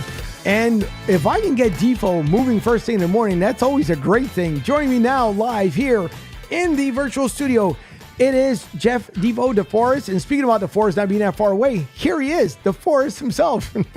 What's happening, Defo? Great to be with you, Angel Martinez, up early in the morning as always. And it's always a great day if I don't burn down the kitchen when I'm making my fried eggs. So feel pretty good about these things. How are you, my friend? Soon to be my partner here on the Riptide Media Network. It feels good to be with you. Oh, same here. Yeah, we're about a week or so away from getting everything situated and make sure that we all sound and look good here on the Riptide Media Network. As we had someone ask earlier, what's Riptide? And so I gave him the best answer I possibly could, which is with the Bleacher Brothers' help. You know, it's a big network that's going to come together where we're going to ensure that everything looks good and sounds good and all the good fun stuff. But listen, I can't wait to get things kicked off. And I let everyone know earlier is that I want you, for the new listeners, from people who maybe have heard Pete for many, many years, but may have not heard of Defo or the Defo Show, and when you and Luby were together, to at least let everyone know your rich history in the radio broadcasting industry. Well, I don't know if it's rich, or I wouldn't be working today. Angel, I think I might have badly mismanaged my money. And this predated FanDuel and DraftKings, just sucking the money out of your pocket like you walk through the gates at Disney World, and they put the old dustbuster up there and just suction right out of your pocket every dime that you're carrying. It's worse than going to the track where I'll be later on today. So I'm already engaged. And I do all of my handicapping. My best handicapping is done, believe it or not, in conjunction. I don't want to make people uncomfortable, but I have to read a newspaper to have a bowel movement. So I naturally turn, and I'm actually so stone age, Angel Martinez, and I don't know if you can fully appreciate this. I get a newspaper delivered to my house every day. Can you imagine that? The New York Post, which of course is infatuated and enamored and inundated with the news of the passing of one O.J. Simpson. I don't know if you've been talking about that here on the program today, but wow, I mean, mixed bag of emotions on that. I don't think many people are feeling too sympathetic. You might feel some empathy for the children, whatever, but that was something that was established a long time ago. I don't know. What were your thoughts about the whole O.J. thing? Because I had some direct contact with O.J. Simpson. I'll tell you the story in a minute, but just curious to see what you thought, or if you paid a lot of attention to the fact that he checked out yesterday. Well, when the chase happened, I was in the military, so I ended up missing. We saw it on a replay after we were doing field exercises, but I find it bizarre that here, you're this elite status of an athlete. I mean, you were a Naked Gun. Everybody, loved him in that movie. It was so much fun. And obviously loved him as the athlete. But then no one knew until it came to light as far as what him and Nicole and how that happened and the abuse and, divorce. It was just strange the way that all came together. That's where, obviously, at that point, because I didn't know anything about his personal life until that happened, and then you just didn't know what side of the fence you wanted to be on. Was it, all right, did he really not do it, but we believe that he did do it? And for those who claimed his innocence, and obviously he was acquitted because obviously the glove didn't fit, and some other things, it was just sloppy altogether, the way it was handled. But it really made you kind of scratch your head because he was either hated or loved all the way until his death. And I'm quite certain the Goldman family, everybody knows how they felt because of how it transpired. But I guess I never thought if you can crystal ball your life, I would have never thought that it would have come down to it. Do a lot of us believe that he did do it? I mean, yeah. It's pretty hard not to. I mean, my dad had a theory about these sort of things, and it really applied to the O.J. case. If he didn't do it, then who the hell did? Who the fuck did it? Right. Is the question. And I had a few contacts with O.J. Simpson. I was actually there. I was a vendor selling souvenirs at Shea Stadium during Met and Jet games back in the late 60s, mid to late 60s. And I was there that day and had a really good angle when the electric company, Reggie McKenzie and Electric Company, led OJ to that 2,000-yard mark, which happened at Shea Stadium. It was sort of in a corner by the end zone where this accomplishment was achieved. And so you're thinking, my God, but what a thrilling thing. And I lived on the West Coast for a while and covered USC football. This was post-OJ, naturally, since I was a kid when he was already in the pros. But I mean, that run of running backs that they had was almost Syracuse-esque, wasn't it? When you had, Yeah. it wasn't quite, the magnitude of having a Jim Brown and a Floyd Little and a Jim Nance and Ernie Davis and of course the great Larry Zonka. But in succession, shortly after that, when I was covering UNC football, they had Ricky Bell, they had Marcus Allen, they had Charles White, and then you're wondering how that all dissipated. But yeah, seeing OJ in the pros, I mean, he got off to that rocky start. He was thinking about retirement, and then he goes for the 2,000 yards, spectacular. Then he makes that transition, like you said. I don't know. I mean, was he ever up for any Oscar nominations? I'm not sure where I rate OJ overall as an actor. Although people enjoyed his work in a couple of things, but nonetheless, I'm not sure that he was, going to be threatening Mark Harmon anytime soon as an athlete transitioning to being an actor, or maybe even The Rock, if you consider that Rock was a football player before he was a professional wrestler, and you don't want to categorize those guys as athletes. But I had an incident with OJ actually at a restaurant in L.A., a personal incident, and I didn't realize how frightening this was. You have a lot of balls when you're a younger guy that maybe you wouldn't be exhibiting or practicing or acting on as a more mature adult. But there was a restaurant in Los Angeles. It was called the Dharma Greb. It opened up in 1974. I was working at a place across the street, and I was pretty much out of capital and ideas. I just moved to L.A. maybe a year before, and I saw all of these fancy cars pulling up to this sort of nondescript-looking building that was across the street from this place where I was working in the phone room, soliciting people to come see commercials, basically, and be a test group for commercials. It was called the Preview House. So I'm watching across the street this activity, and I didn't know what this place was. You couldn't really tell it was a restaurant.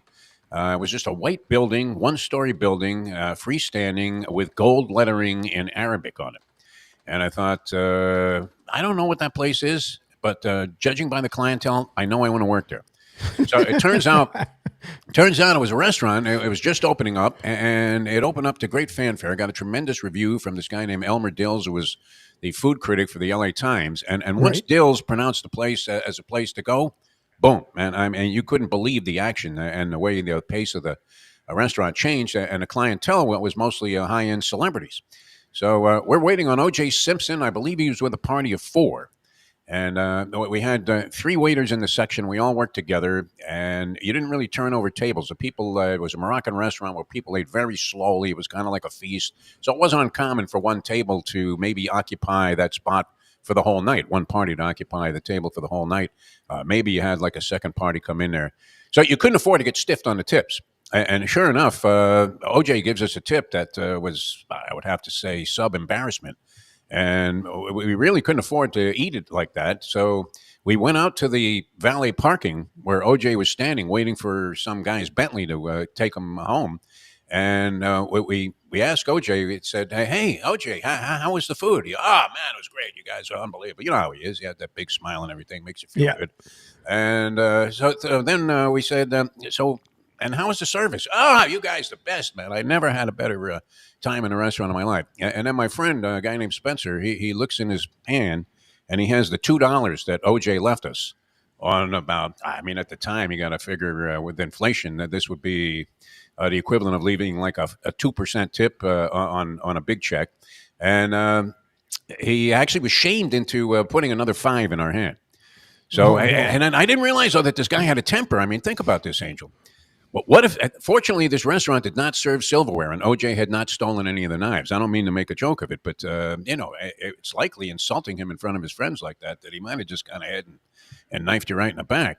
And then, of course, later on, everybody remembers like you do. Do you remember the precise spot you were when that whole thing broke out with the AC Cowlings deal? I was in a restaurant here in Fort Lauderdale watching a fight that I had called a couple of nights ago that was being replayed on one of the TVs in the sports bar. And I don't usually check out my work, as you can tell, because I might find it too embarrassing.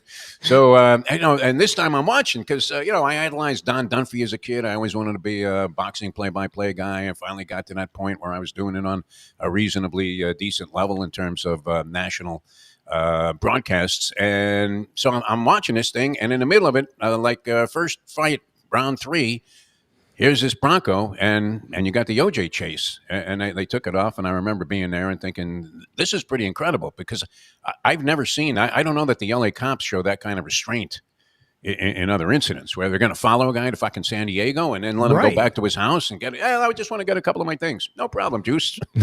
With 60 cop cars chasing him. What a bizarre scene. And then, of course, the trial was completely unforgettable, including, is this the worst blown layup in basketball history? Marsha Clark.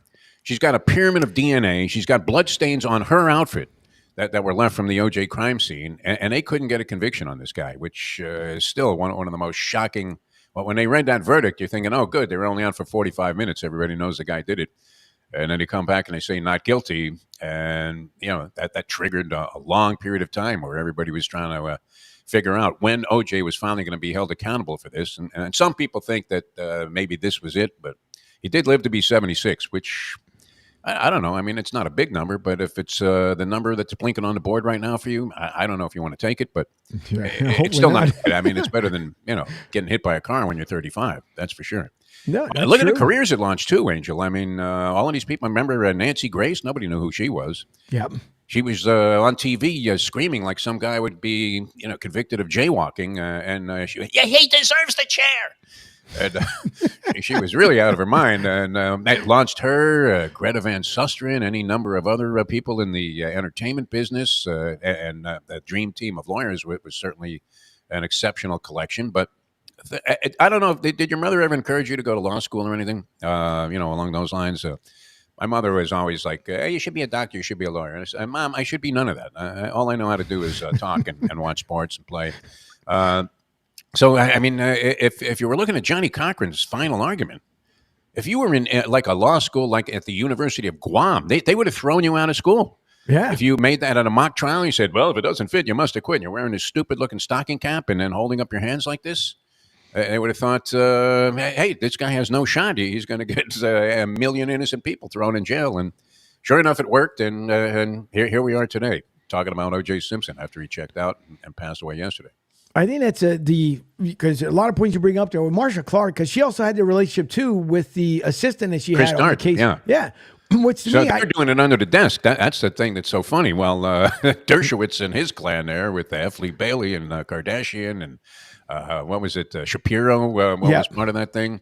And my favorite, of course, Barry Scheck, who has done marvelous work. I mean, he's gotten hundreds of people acquitted after they were wrongfully sent to prison for years and years and years, using DNA as the foundation of his arguments to get these guys off.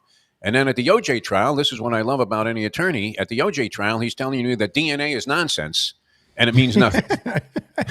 Never mind the blood stains in the bathtub here. That doesn't prove a thing. So exactly. Bizarre all the way around, 100%. And tragic as well. It was, but it was. So I wondered, Efo, though, because remember, there was a lot of people that were so divided, and there were so many people that were going up to Brentwood, and they had to get finally, kind of blocked off, quartered off while they were gathering the evidence.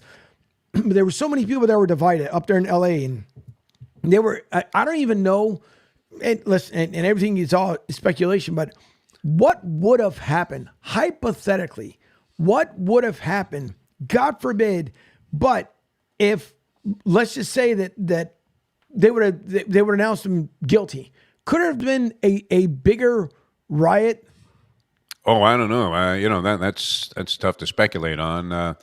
Well, what was weird too, OJ was the whitest black guy in the history of black people. Most people would acknowledge that, and he seemed to have made a concerted effort to become that and project that persona, and paid dividends for him, because he was one of the few black athletes, maybe one of the first to really make a monster transition into being a commercialized entity, and he got into films and all of that. I know Jim Brown had gotten into movies, but you didn't necessarily see Jim Brown in Hertz commercials or anything along those lines. I mean, he had made the transition. He's announcing Monday Night Football. He's a television analyst. He had everything going for him, and then at the trial, all of a sudden, he's like, it's black and proud. I mean, he wanted to, of course, capitalize on the idea that, I'm being persecuted because I'm black here, and this Furman is an asshole, and he's a pure proven racist. Here are the tapes.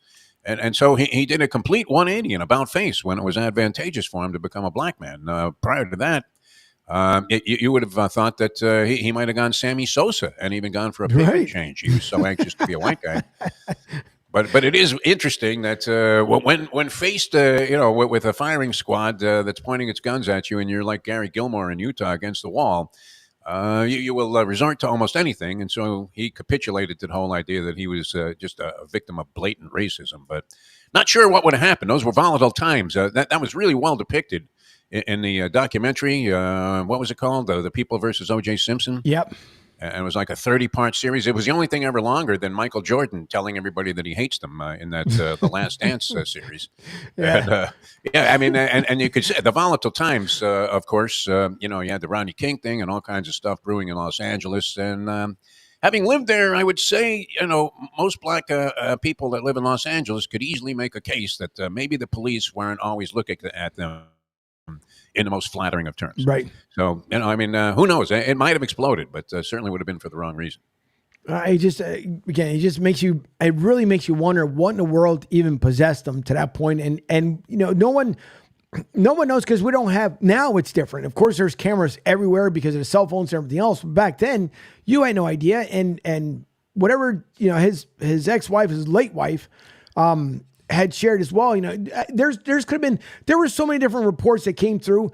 I'm really, really surprised that dream team was able to get him off. And even Dershowitz, not so long, I think, matter of fact, yesterday, either Newsmax or somebody else had asked him about the trial, and he does everything he possibly can to really not talk about it. And I think it's just the entire experience and how it happened. He's very, very reluctant to say anything, but he was a part of it. So I if I'm asking you a question about what's going on in the trial and your thoughts, he talked about OJ, talked about the mistake that OJ did about writing the book after he was told not to do so. But if he can skate around that question, he will skate until he's out of the rink. Oh, it's incredible when you think about it that they got an acquittal in that case. I mean, like I said, you have the bloody glove. Chris Rock depicted this. I remember going to see Chris Rock before he was really famous. I was at the Riviera in Las Vegas. I had promised my son I would take him to the West Coast to look at the Grand Canyon and stuff. He was 8 years old at the time. And surprisingly, I guess it's in the genes, Angel. My son had an interest in stand-up comedy. So he wants to go see a comedy show. We go to the Riviera, which is now defunct. I don't know. I think that became what's the Italian place there? They got the gondolas and all of that. Venetian. It became the Venetian. Yeah. Riviera. So anyway, and we go see a comedy show, and third on the bill, not even the headliner, was a young Chris Rock. And I still remember him standing on the stage and going, he was talking about the OJ thing. This was circa like 1994 or 95. And he says, bloody glove at the crime scene, bloody glove at OJ's house. And that's it. I would have rested my case if I was Marcia Clark and Chris Darden. But instead, with all of the things, including this cockamamie story where he says he was out in the yard pitching golf balls, and then somehow flew to Chicago while the limo driver was waiting outside, and he sees OJ's shadowy figure running into the house, dripping blood everywhere. Kato Kalin was there talking about the knock on the window and all of these different things. And the barking Akitas. You had so many things that pointed a finger in only one direction. And if you wanted to call that circumstantial, if OJ Rock also said if OJ was a bus driver, he would have been in jail for life. He might have been in the chair already. But because he was famous, that can work both ways. Either people are very much for you or very much against you, and quick to make a judgment. And in this case, nobody wanted to believe that OJ was capable of doing this. Yeah. Well, I'm pretty sure the Goldman family are and you're never going to come to grips because of what happened to your daughter. But at least now they know, and again, no ill will towards anybody, but I'm pretty sure now they figure, okay, well, now he's gone. So that part of history is gone as well, because none of his kids are ever going to do anything remotely to what he did. But and everything else, all that financial stuff, I guess they're going to have to figure out now after life, because he still has a lot of stuff to end up paying for. But it's a shame. It's a shame to be such a world-renowned athlete, and then your life turns out to be that way. But no different now that you look at some of these athletes. You think about Defo, and I even mentioned here at the beginning of the show, you're fortunate. You're fortunate to make X amount of dollars because you worked hard to finally be to where you want to be, whether it be in NHL, NFL, MLB. any major sport. Then here you are, you're getting paid millions upon millions of dollars. You get another contract, let's just say for 5 years, whatever, $300 million. And then you do something dumb to the point where you could have avoided it because it was choices. But for example, you have Rashee Rice, who decided that, I got nothing else better to do. I've won Super Bowl championship, and now I just feel like having an accident on the road and then walking away from it. So I don't understand the mindset for some of these athletes. And yes, we know that they make mistakes just like everybody else. But I just don't get, how are you just living this pampered lifestyle and yet you do something just as silly to ruin your career as hard as it was to get there? Well, I don't know. I mean, everybody's got a different psyche. Entitlement and lack of accountability, might have something to do with it. Where you have these guys are being handed everything from the time now. I mean, John Calipari recruited 2 players to this year's Kentucky team when they were embryos.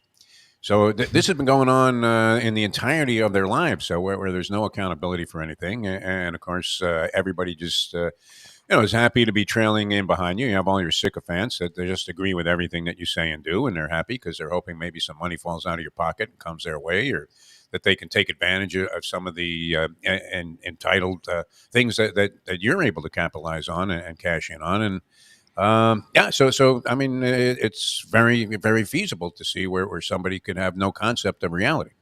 Not out there serving in the military like you did, Angel Martinez, or paying your dues in business and taking all your lumps and dealing with all the zillion betrayals that come your way during the course of time. I mean, I could see where somebody would have behavioral disorders and do stupid things like that. But it's unfortunate. I want to say this. It probably is that the squeaky wheel always gets the oil, as you know. It probably is a small percentage of these guys, and often lost. And sometimes people bring this up in sports. Well, geez, nobody ever talks about the really, good things that people do. And the majority of these guys probably are stand-up citizens and very happy and grateful for the situation that they're in. And, are more than pleased that the Live Tour exists, for example. Right. Where they give you $300 million for being a washed-up, former star like Phil Mickelson. But nonetheless, I think it's a small percentage, but since it is so sensational when these kind of things happen, can't get more sensational than somebody literally almost beheads 2 people. That was a very famous and likable star. And everybody liked him, right? OJ had the kind of personality, whether he was really genuinely like this all the time or not, but he was extremely engaging, and he made you feel, like he was going to be fun to be around. So, that was a total departure. That made it even more shocking. But, I want to say it's a small percentage of these people that end up in these kind of jackpots, but those are the stories that are always publicized. It is. Well, I don't know. Well, again, it's a shame. It's a shame the way everything worked out. It's a shame for OJ. I mean, either way, it's a huge loss for his family. I mean, he brought a light to him that I'm pretty sure the family hoped that it never had come to light or come to surface. But now he's passed. He's moved on, and we'll see what the future brings. But hopefully some of these athletes will end up learning from, obviously not from OJ's mistake. That was something completely different. But they start kind of cleaning up their act a little bit, because everything that you do, obviously there's a consequence that comes along with it. And so I just hope that there's a lot of better stories from athletes that do a lot of good that, we don't get to hear a lot, unfortunately. But there's tons of them that they've, between the community, volunteering. Some people have even donated without even saying anything to the media whatsoever. And you only come to find out like 4 or 5 years later, or after their career's over, that, this person helped out this family. They bought them a car. Lady was down on her luck, or a man, and they did everything they possibly could. So I wish more of those stories would be shared. And I know some people, they don't, because they don't want to. The one good story I had was with BJ Daniels, the backup quarterback for the Seattle Seahawks. And he wrote a book about it, but he talked about all the different parts of his life and how all the different little struggles that end up happening. And to this day, because he's finally gotten to the point in his life where he can open up a little bit more. And we even talked about God, where a lot of people, like you had CJ Stroud, then he said, I want to thank God. And then CBS quickly went back and edited it back out. Like, oh, you can't say that anymore.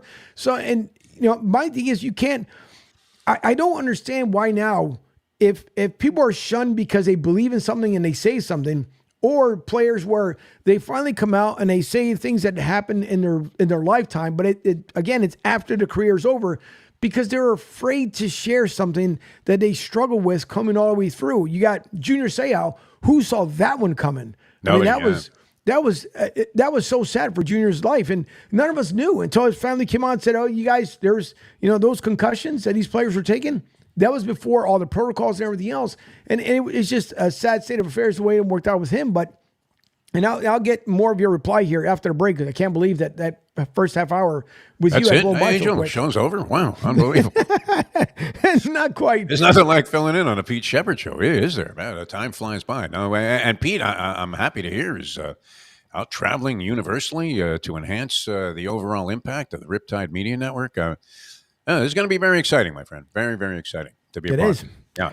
I can't wait, especially for us to get on air, have you back on air as well. But I can't wait for that because it's going to be a great. Listen, if it went by this quick with you and I just within the 25 minutes, I can imagine what 2 hours is going to feel like.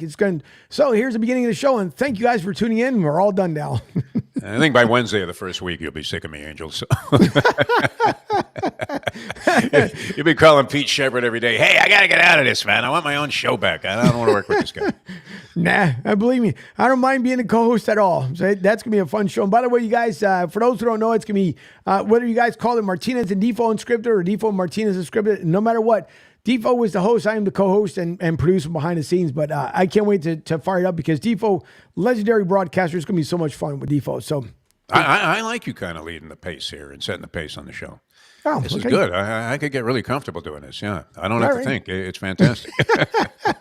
Well, what break is coming up? What are you talking about? Get out already! Get out!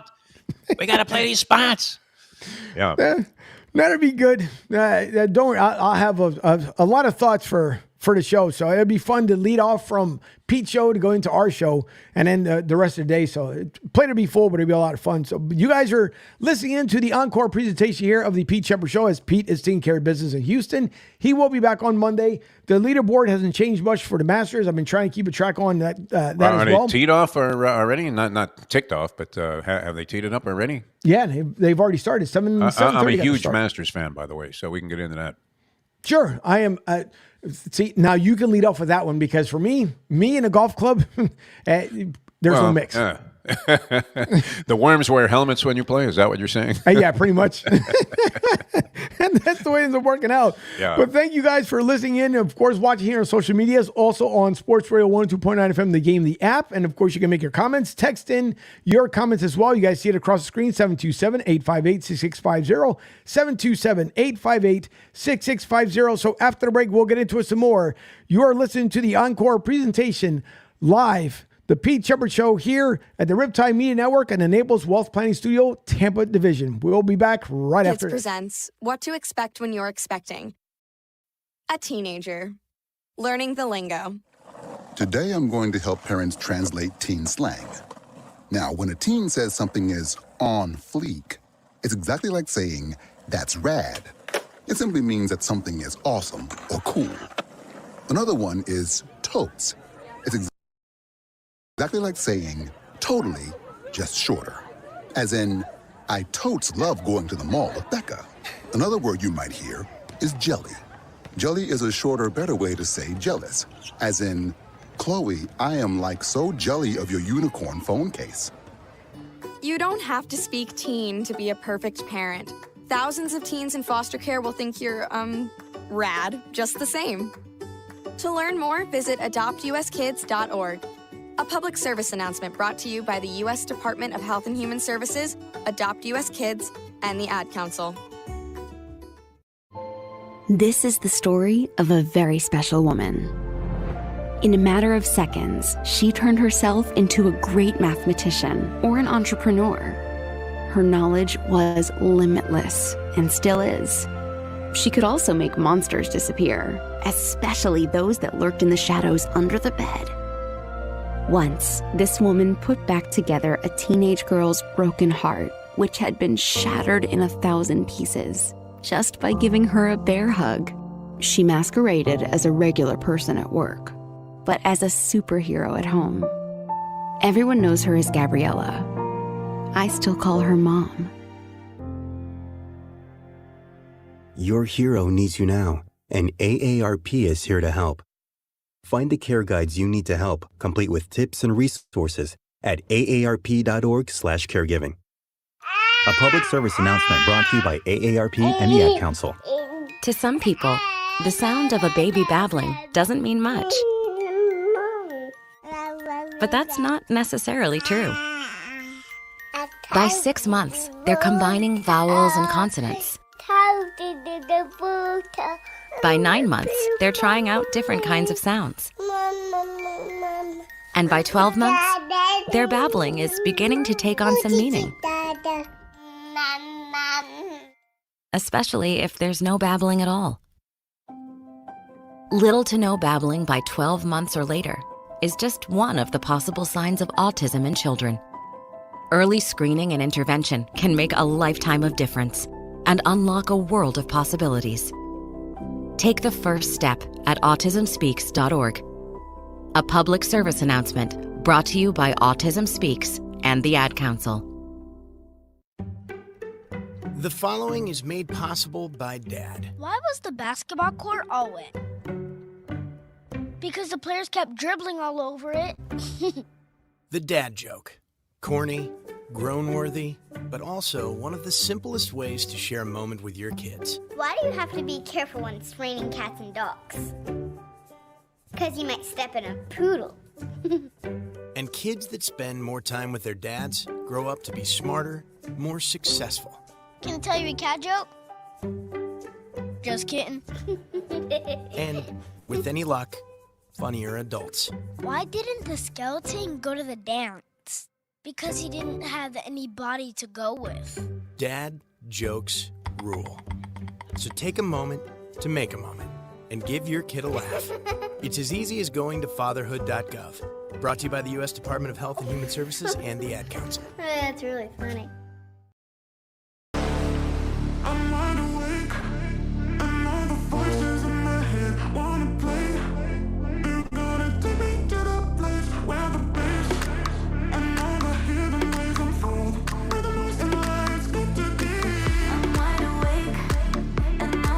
Welcome back to the Pete Sheppard Show, the encore presentation here while Pete is taking care of business out there in Houston.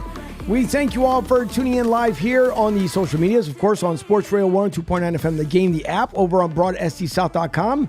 LinkedIn, we thank you guys as well, along with YouTube and Twitter and Rumble and everywhere else in between. We thank you for tuning in as we are live. The Riptide Media Network, the Naples Wealth Planning Studio here, Tampa Division. Defo has joined me here at the beginning of the hour. And by the way, Chara's mom said, great back and forth, Defo. She liked it. Oh, very nice. I'm glad somebody liked it out there. I'm always afraid to check the comment line whenever I'm on a show. So because the disparaging remarks are particularly unflattering. And I'm very sensitive, as most performers are. So, I mean, you don't want to have somebody just constantly remind you that you suck. But no, and the site, I mean, I'm glad this is a visual now, because when we first started out with this whole project, it was audio only, and that was kind of awkward. But I'm not sure how appealing the sight of a 73-year-old Jew from Brooklyn chair dancing to electronic music is, because you're much more hip than I am, being a much younger man, Angel Martinez. So this is an interesting pairing for sure.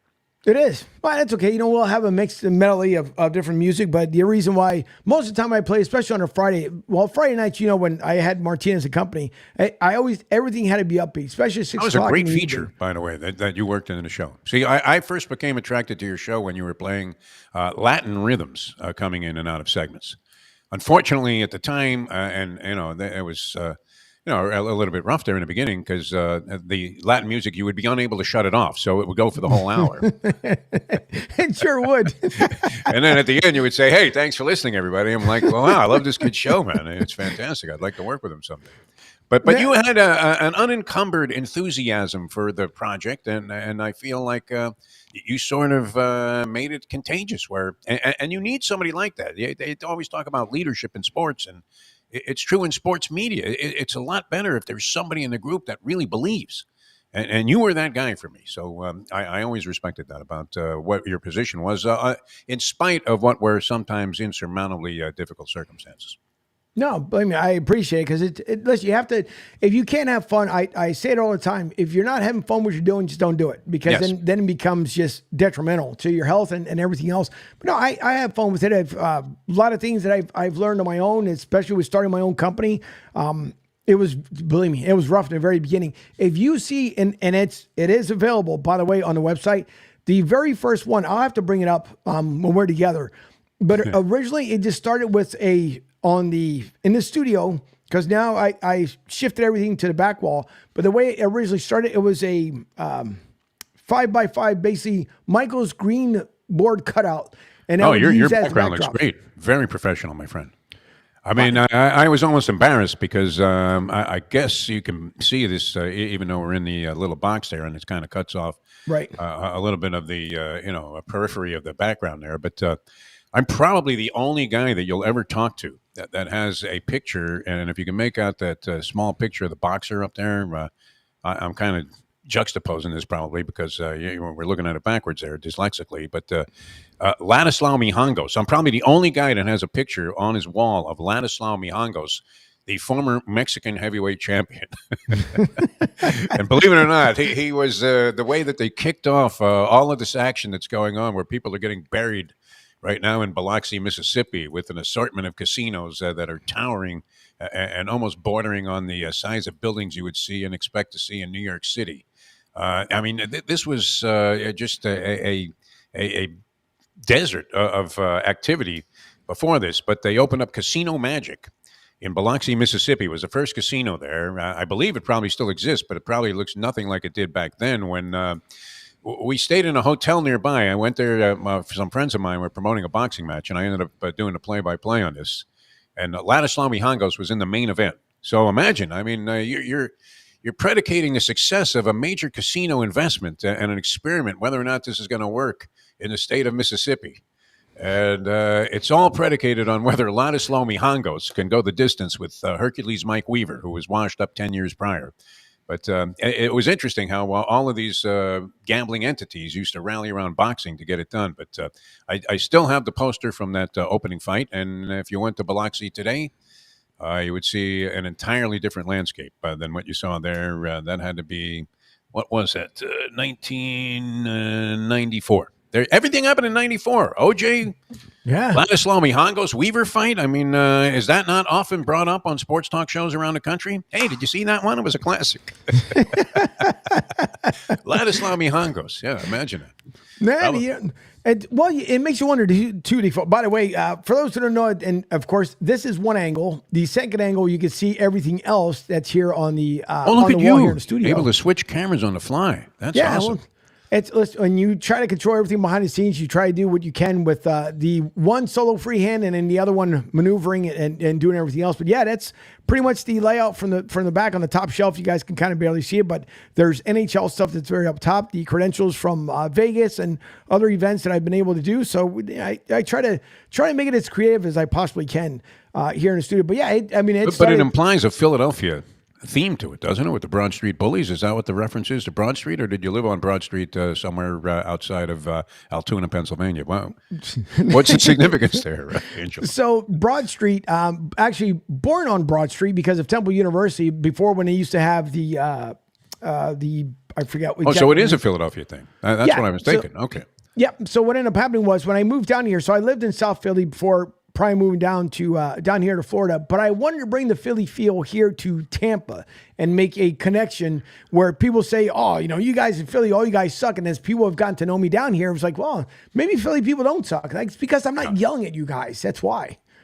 Oh, they think it's kind of like the New York thing here in Miami, where even though the majority of people at one time probably were from New York, now that's changed dramatically. There was a mixed bag of feelings. Like people, consider them to be low-level, low-life scum that aren't New Yorkers, and want everybody to go back. They always say, "Hey, well, you know what? If you don't like it here, 95 is right there. Head north."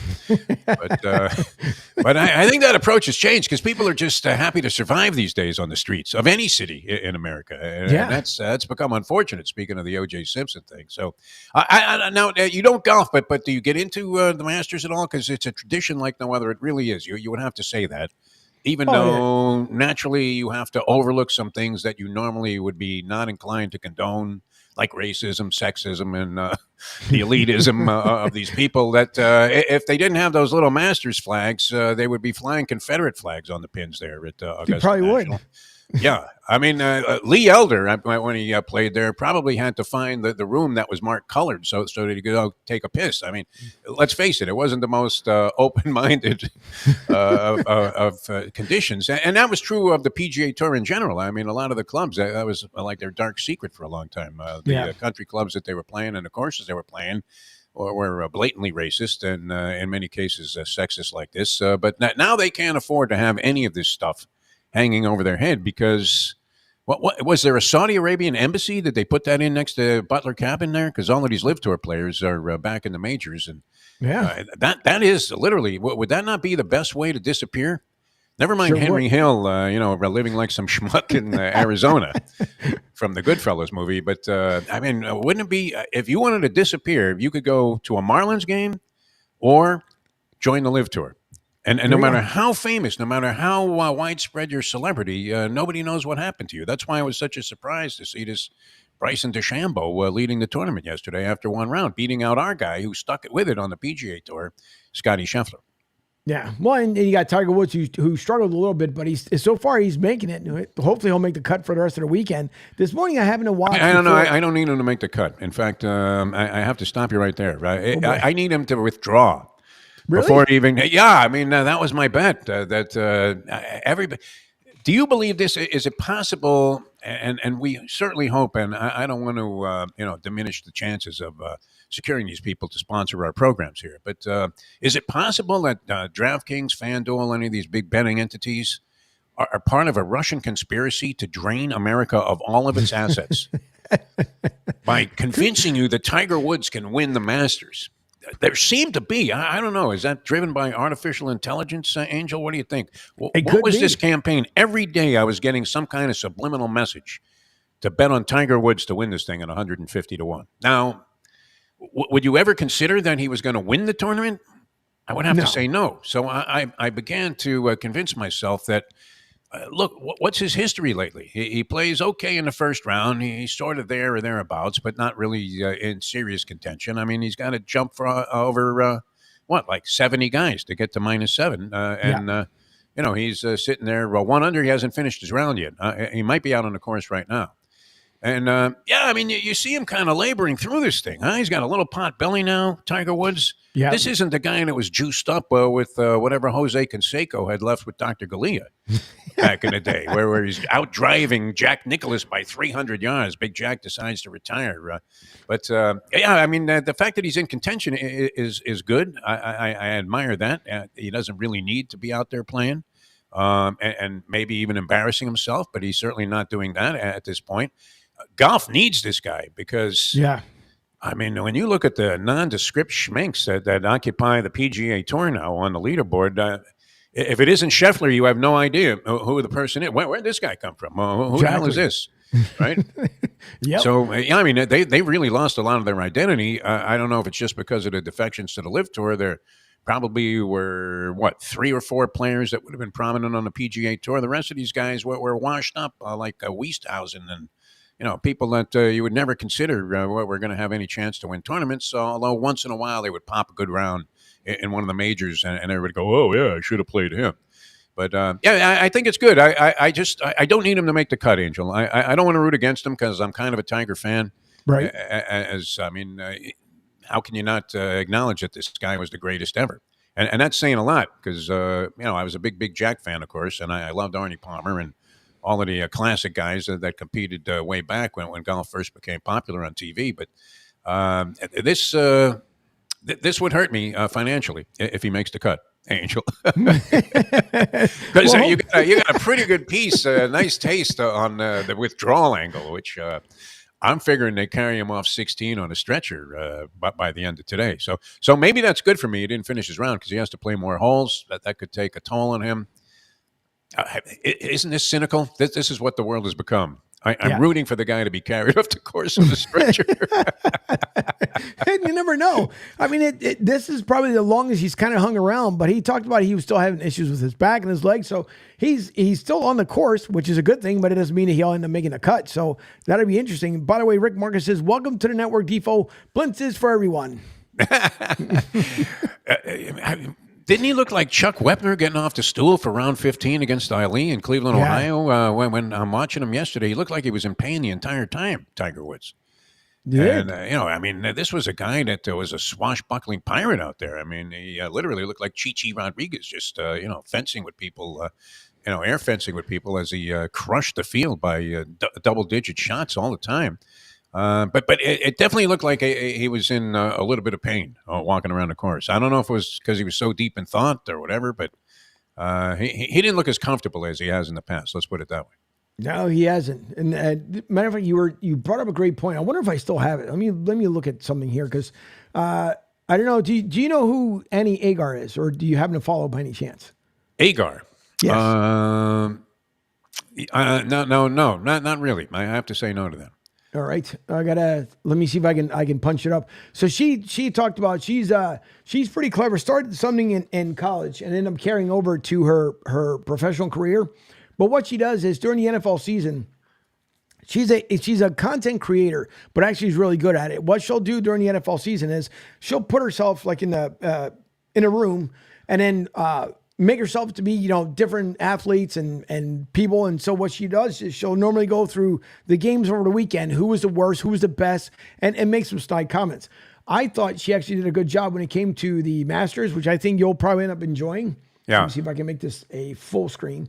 All right. Give me a second, because then I'll bring it back. But what she did was she made a pretty good video about it. And then you got to hear what she says about Tiger Woods here at the very end. So let me see if I can, hopefully this will end up working out the way I want it. It's production on the fly, though, which is what I love about this whole thing. Where you're not sure if what you punch up is going to be what you even want to punch up.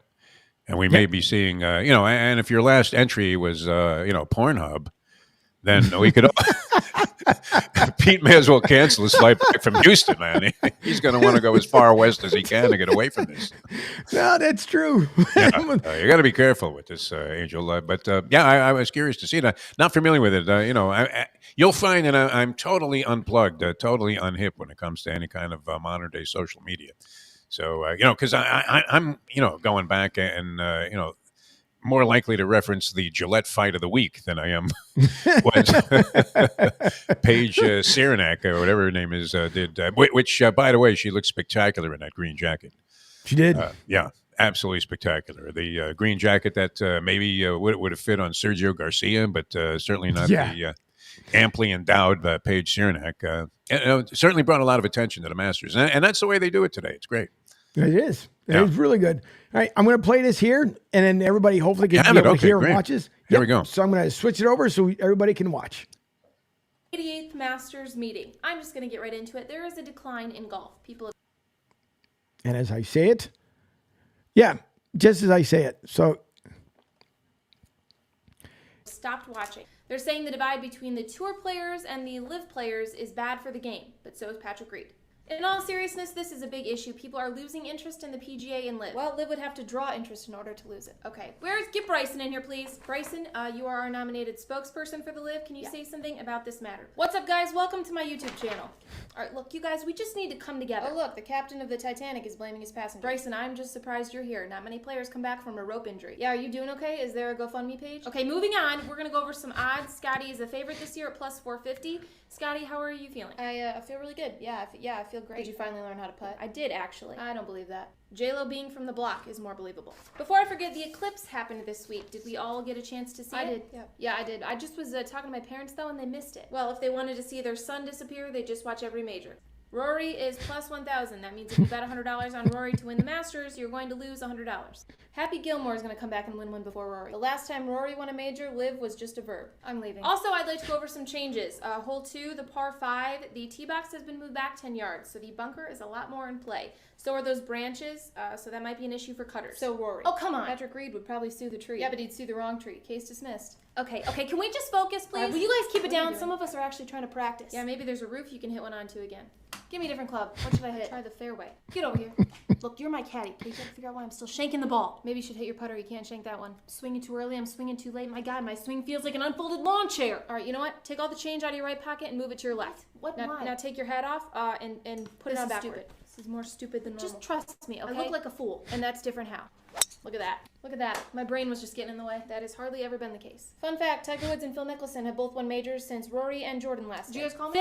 Phil? Yeah. Over the last 3 decades, you've allegedly lost close to $100 million in gambling, tried to bet on a Ryder Cup that you were competing in, and questioned who makes 43 MLB bets in one day, other than Shohei Ohtani. Yeah, speaking of caddies, I am no longer with Bones. Really? Right before. Okay, who's gonna be your caddy? Matt Minnesota. Well, that's very nice of you. Matt will have the weekend off to spectate. Okay, and lastly, Greg Norman will not be at Augusta, which ironically is not the first time he didn't show up there. Okay, that is not true. Greg said he thinks Taylor Gooch is the best iron player in the game. He is not even the best iron player in the room. Well, Greg also thinks the Live Tour is entertaining. Tostada? That's what I'm saying. Can I go home? Guys, why is Tiger Woods on Tinder? Okay, that's it. I think we're done. Speaking of Tiger, where is he? Thank you, everyone. I'm feeling good this year. Let's go out there and win a Masters. That is great. You're plus 10,000, you're not winning. Well, don't count him out. There isn't one course out there that gives him trouble. Well, there is one. Which one? Intercourse. She ends it with that. Very nicely done, yeah. Oh, that's great. See, I mean, the innovation and the youth movement in the media, it's absolutely fantastic. I mean, that was a great synopsis and done in the span of a few minutes where I think I watched 7 hours of Brandel Shamley analyzing whether or not wind was a 4-letter word. And then they would show literally the trees flying out of the ground there at Augusta National while Bubba Watson is trying to hit one out of the woods somewhere. And that really gave you a very, very worthwhile preview of what's going to happen at this year's tournament. So it was fun. Good job there, Angel Martinez, digging that up. What's the young lady's name? She was brilliant putting that together. Yep, it's Annie Agar. Annie Agar. Yep. See, I thought she was going to be like the low amateur. I actually, was about to do something really stupid and say, "Oh yeah, I know that guy." So it didn't look like it was out of touch. No, she does a really good job during the NFL season. I'll send you clips when she gets ready to fire it up. She doesn't do it so much for college, but it just started again. Some of these silly ideas. She just figured out when she was in college, like, all right, let me just try this and see what happens. And she did one. And the one happened to be the $1 million hit. But when she went to college for media, that didn't, like everybody else, it takes a while for it to build up. But she did that, and now that's her go-to thing. So anytime she does interviews or anything else, that's what she does. And all the editing, all that stuff, she does it all herself, and she's enjoyed it. She's gotten sponsorships out of it, and now she gets millions upon millions of hits every time she comes up with a new clip. But I thought it was pretty unique the way she did it with the Masters. We might have to bury that, though, Angel, because Pete Sheppard's going to expect that kind of standard from us. And obviously, we're not even going to come close to measuring up to that, in terms of entertainment quantity and quality in the show. So, I mean, we might want to, put that one in the back burner there. But no, that was very good. I really enjoyed it. And it was, very, very cleverly done by this one young lady. Well, see, what we have to do, I'll have to go down there to Miami, and then we'll end up meeting for lunch or dinner or something else. And then we'll pick a certain restaurant, and I'll put you in 2 different corners of the restaurant, and we'll make it work somehow or another. We'll just call it our own little specialty. It may not come out as good, but it'll be something. Oh, it won't come out as good. I can assure you. I mean, your camera work, no doubt, will be stellar. I mean, worthy of any of the great cameramen that have ever been in the business. But I don't know that I could do what that young lady just did. It was tough enough for me to remember that I was on the show today. So to be able to integrate all of those different pieces and then edit it together, forget about it. You're talking to the wrong guy. But so what do you think? I mean, I think there had to be a proposition that you could bet whether or not a Live Tour player was going to win the Masters. Yeah. And there were a lot of, Tiger bets that you could have made in this tournament. I was inclined, like I said, I took a pretty good price that he would withdraw. Which, is that like betting the draw in soccer? You would think that would be a more popular bet, but you usually get pretty good odds on that. Don't all soccer games, I would have to think, 80% of all soccer games end in a draw? Yeah, usually, yeah. 0-0? Yeah. Yeah, for the most part. But yeah, it just, it's funny because we got about 2 or so minutes left here, but it's funny where they were like, oh my God, how dare you guys do this a live golf thing? And then the PGA somehow or another wanted to try to make it work. And then they said, no, we can't do that. But here we are at Augusta. So how did that all come about? Well, that guy Monahan, Jay Monahan, who was the commissioner of the PGA, still is. I mean, he sold everybody out. I don't know that I've seen a worse sellout than that in the history of people ratting people out. But all of these PGA players, led by McIlroy, and they're all like, "Yeah, we're loyal to the thing. We built this game. We built this city on rock and roll. We're sticking together, and we're going to shove it right up the Saudi's ass."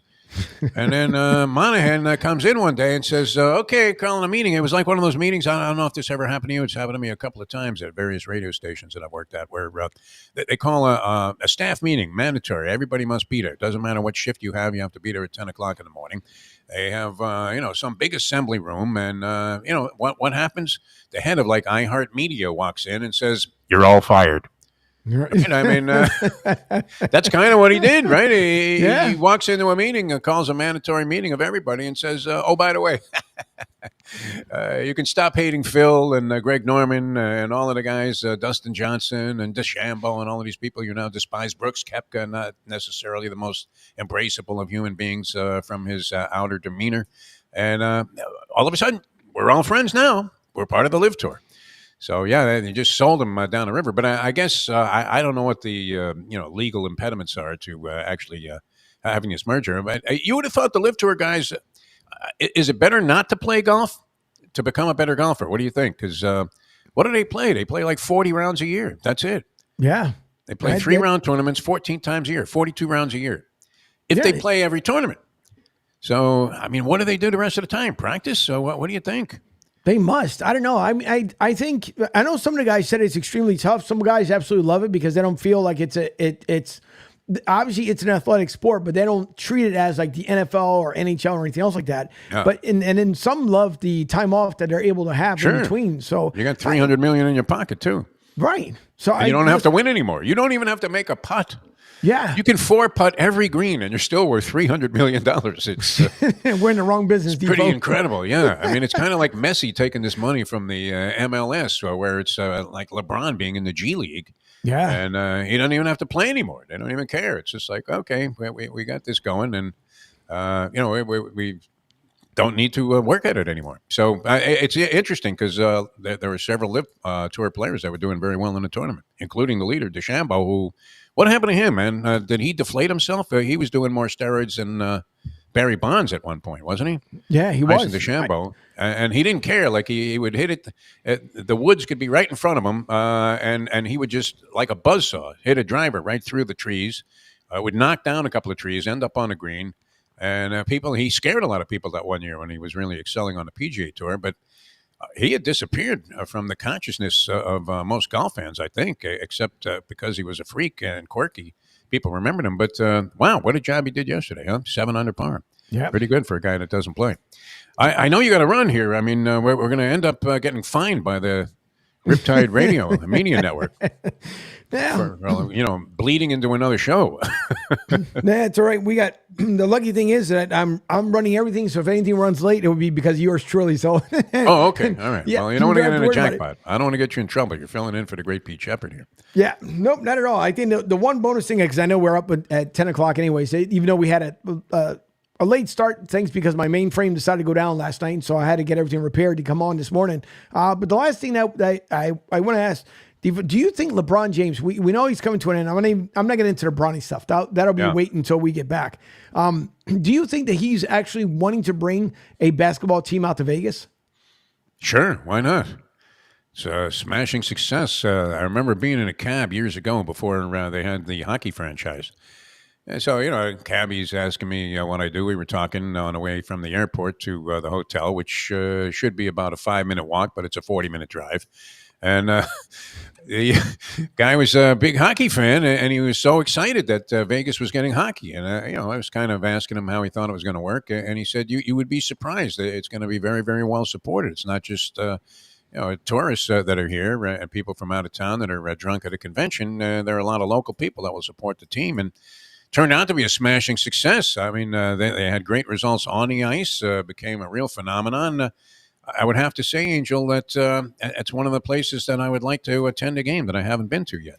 Where and it's hard to get tickets. You could be like the biggest high roller. You almost have to know Wayne Newton personally to get tickets That's for a true. Las Vegas Golden Knights hockey game. And of course, defending Stanley Cup champions. I don't know if they're going to repeat, but they've been very good for an expansion team. Mhm. And, so you didn't know if that was going to work. It took off, and then they bring football there. I would imagine. Mark Davis, he might even be able to afford a real barber if he continues to reap the dividends of being in Las Vegas. I'm sure that's as lucrative a situation as you could put together. Unless the next NFL franchise moves somewhere and fleeces a municipality. And then, of course, the A's are moving there. I guess, 5 years from now after they get out of Sacramento? Yep. Which, Yeah. How great was that, too, when the owner of the A's was telling him, oh, we're so happy to be here in this intimate setting in West Sacramento.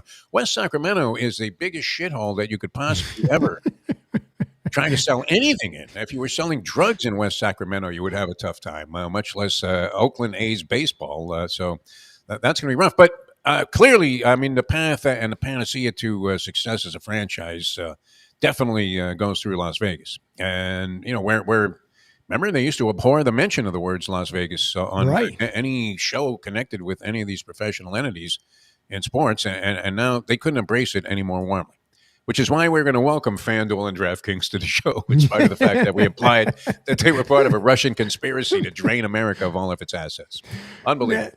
Yeah, it's funny. I think too that the last thing here was with the A's owner. Excuse me, as he said. Hang on for a second. It's all right. I'll fill the time here. What a day in sports! My goodness. All right, you okay, kid? Sure. Oh, good. Yeah, no, it happens to me quite frequently, and it's always a disaster. You're just hoping the other guy doesn't let you, go on the air and just outright die. That'd be kind of tough. You're like, Exactly. I just thought it was that funny would improve ratings, though. I mean, would. even if you were faking your own death on the air, which I've thought about a few times, when things weren't going particularly well. But yeah, that might be something that gets at least some social media play after the fact. Yeah, but well, you know what you have to do? You almost have to take the camera and then follow with you and the fall, and then just kind of peep your eye like, okay, is show over? Am I good? That's it. All right, my friend. Always good being with you, Angel Martinez. It was a lot of fun today, and keep everybody posted and informed here because we're going to go unscripted pretty soon. We sure are. That we definitely are. And we thank you all for tuning in today. More importantly, thanks to Pete Sheppard and Brian Bruneau and Rick Calhoun and everybody here at Riptide Media Network. We thank you, the listeners and the audience, for tuning in today. We appreciate it. Even though Pete was gone for the last 2 days, hopefully I did a fine enough job for you guys to be able to stay tuned in. It seemed like it, at least for the most part. Thank you guys also for letting me know in the very beginning that the audio couldn't hear it. That was a funny part too, but unfortunately, and the way it happened. But thank you all. Thank you all for tuning in today. We do appreciate it. We hope you have a great weekend nonetheless, and enjoy the Masters if you're into watching it, or whatever event. The UFL is coming up, a couple games over the weekend, the NBA, and then soon the Arena Football League will start as well. That's about 2.5 weeks separated from the start of that league as well. So we hope that everyone enjoyed their weekend. Hopefully you all enjoyed the show. We're going to leave you here with a little bit of AC/DC. Thank you for listening to the Riptide Media Network, live here at the Naples Wealth Planning Studio in the Tampa Division. Thanks to the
Alrighty.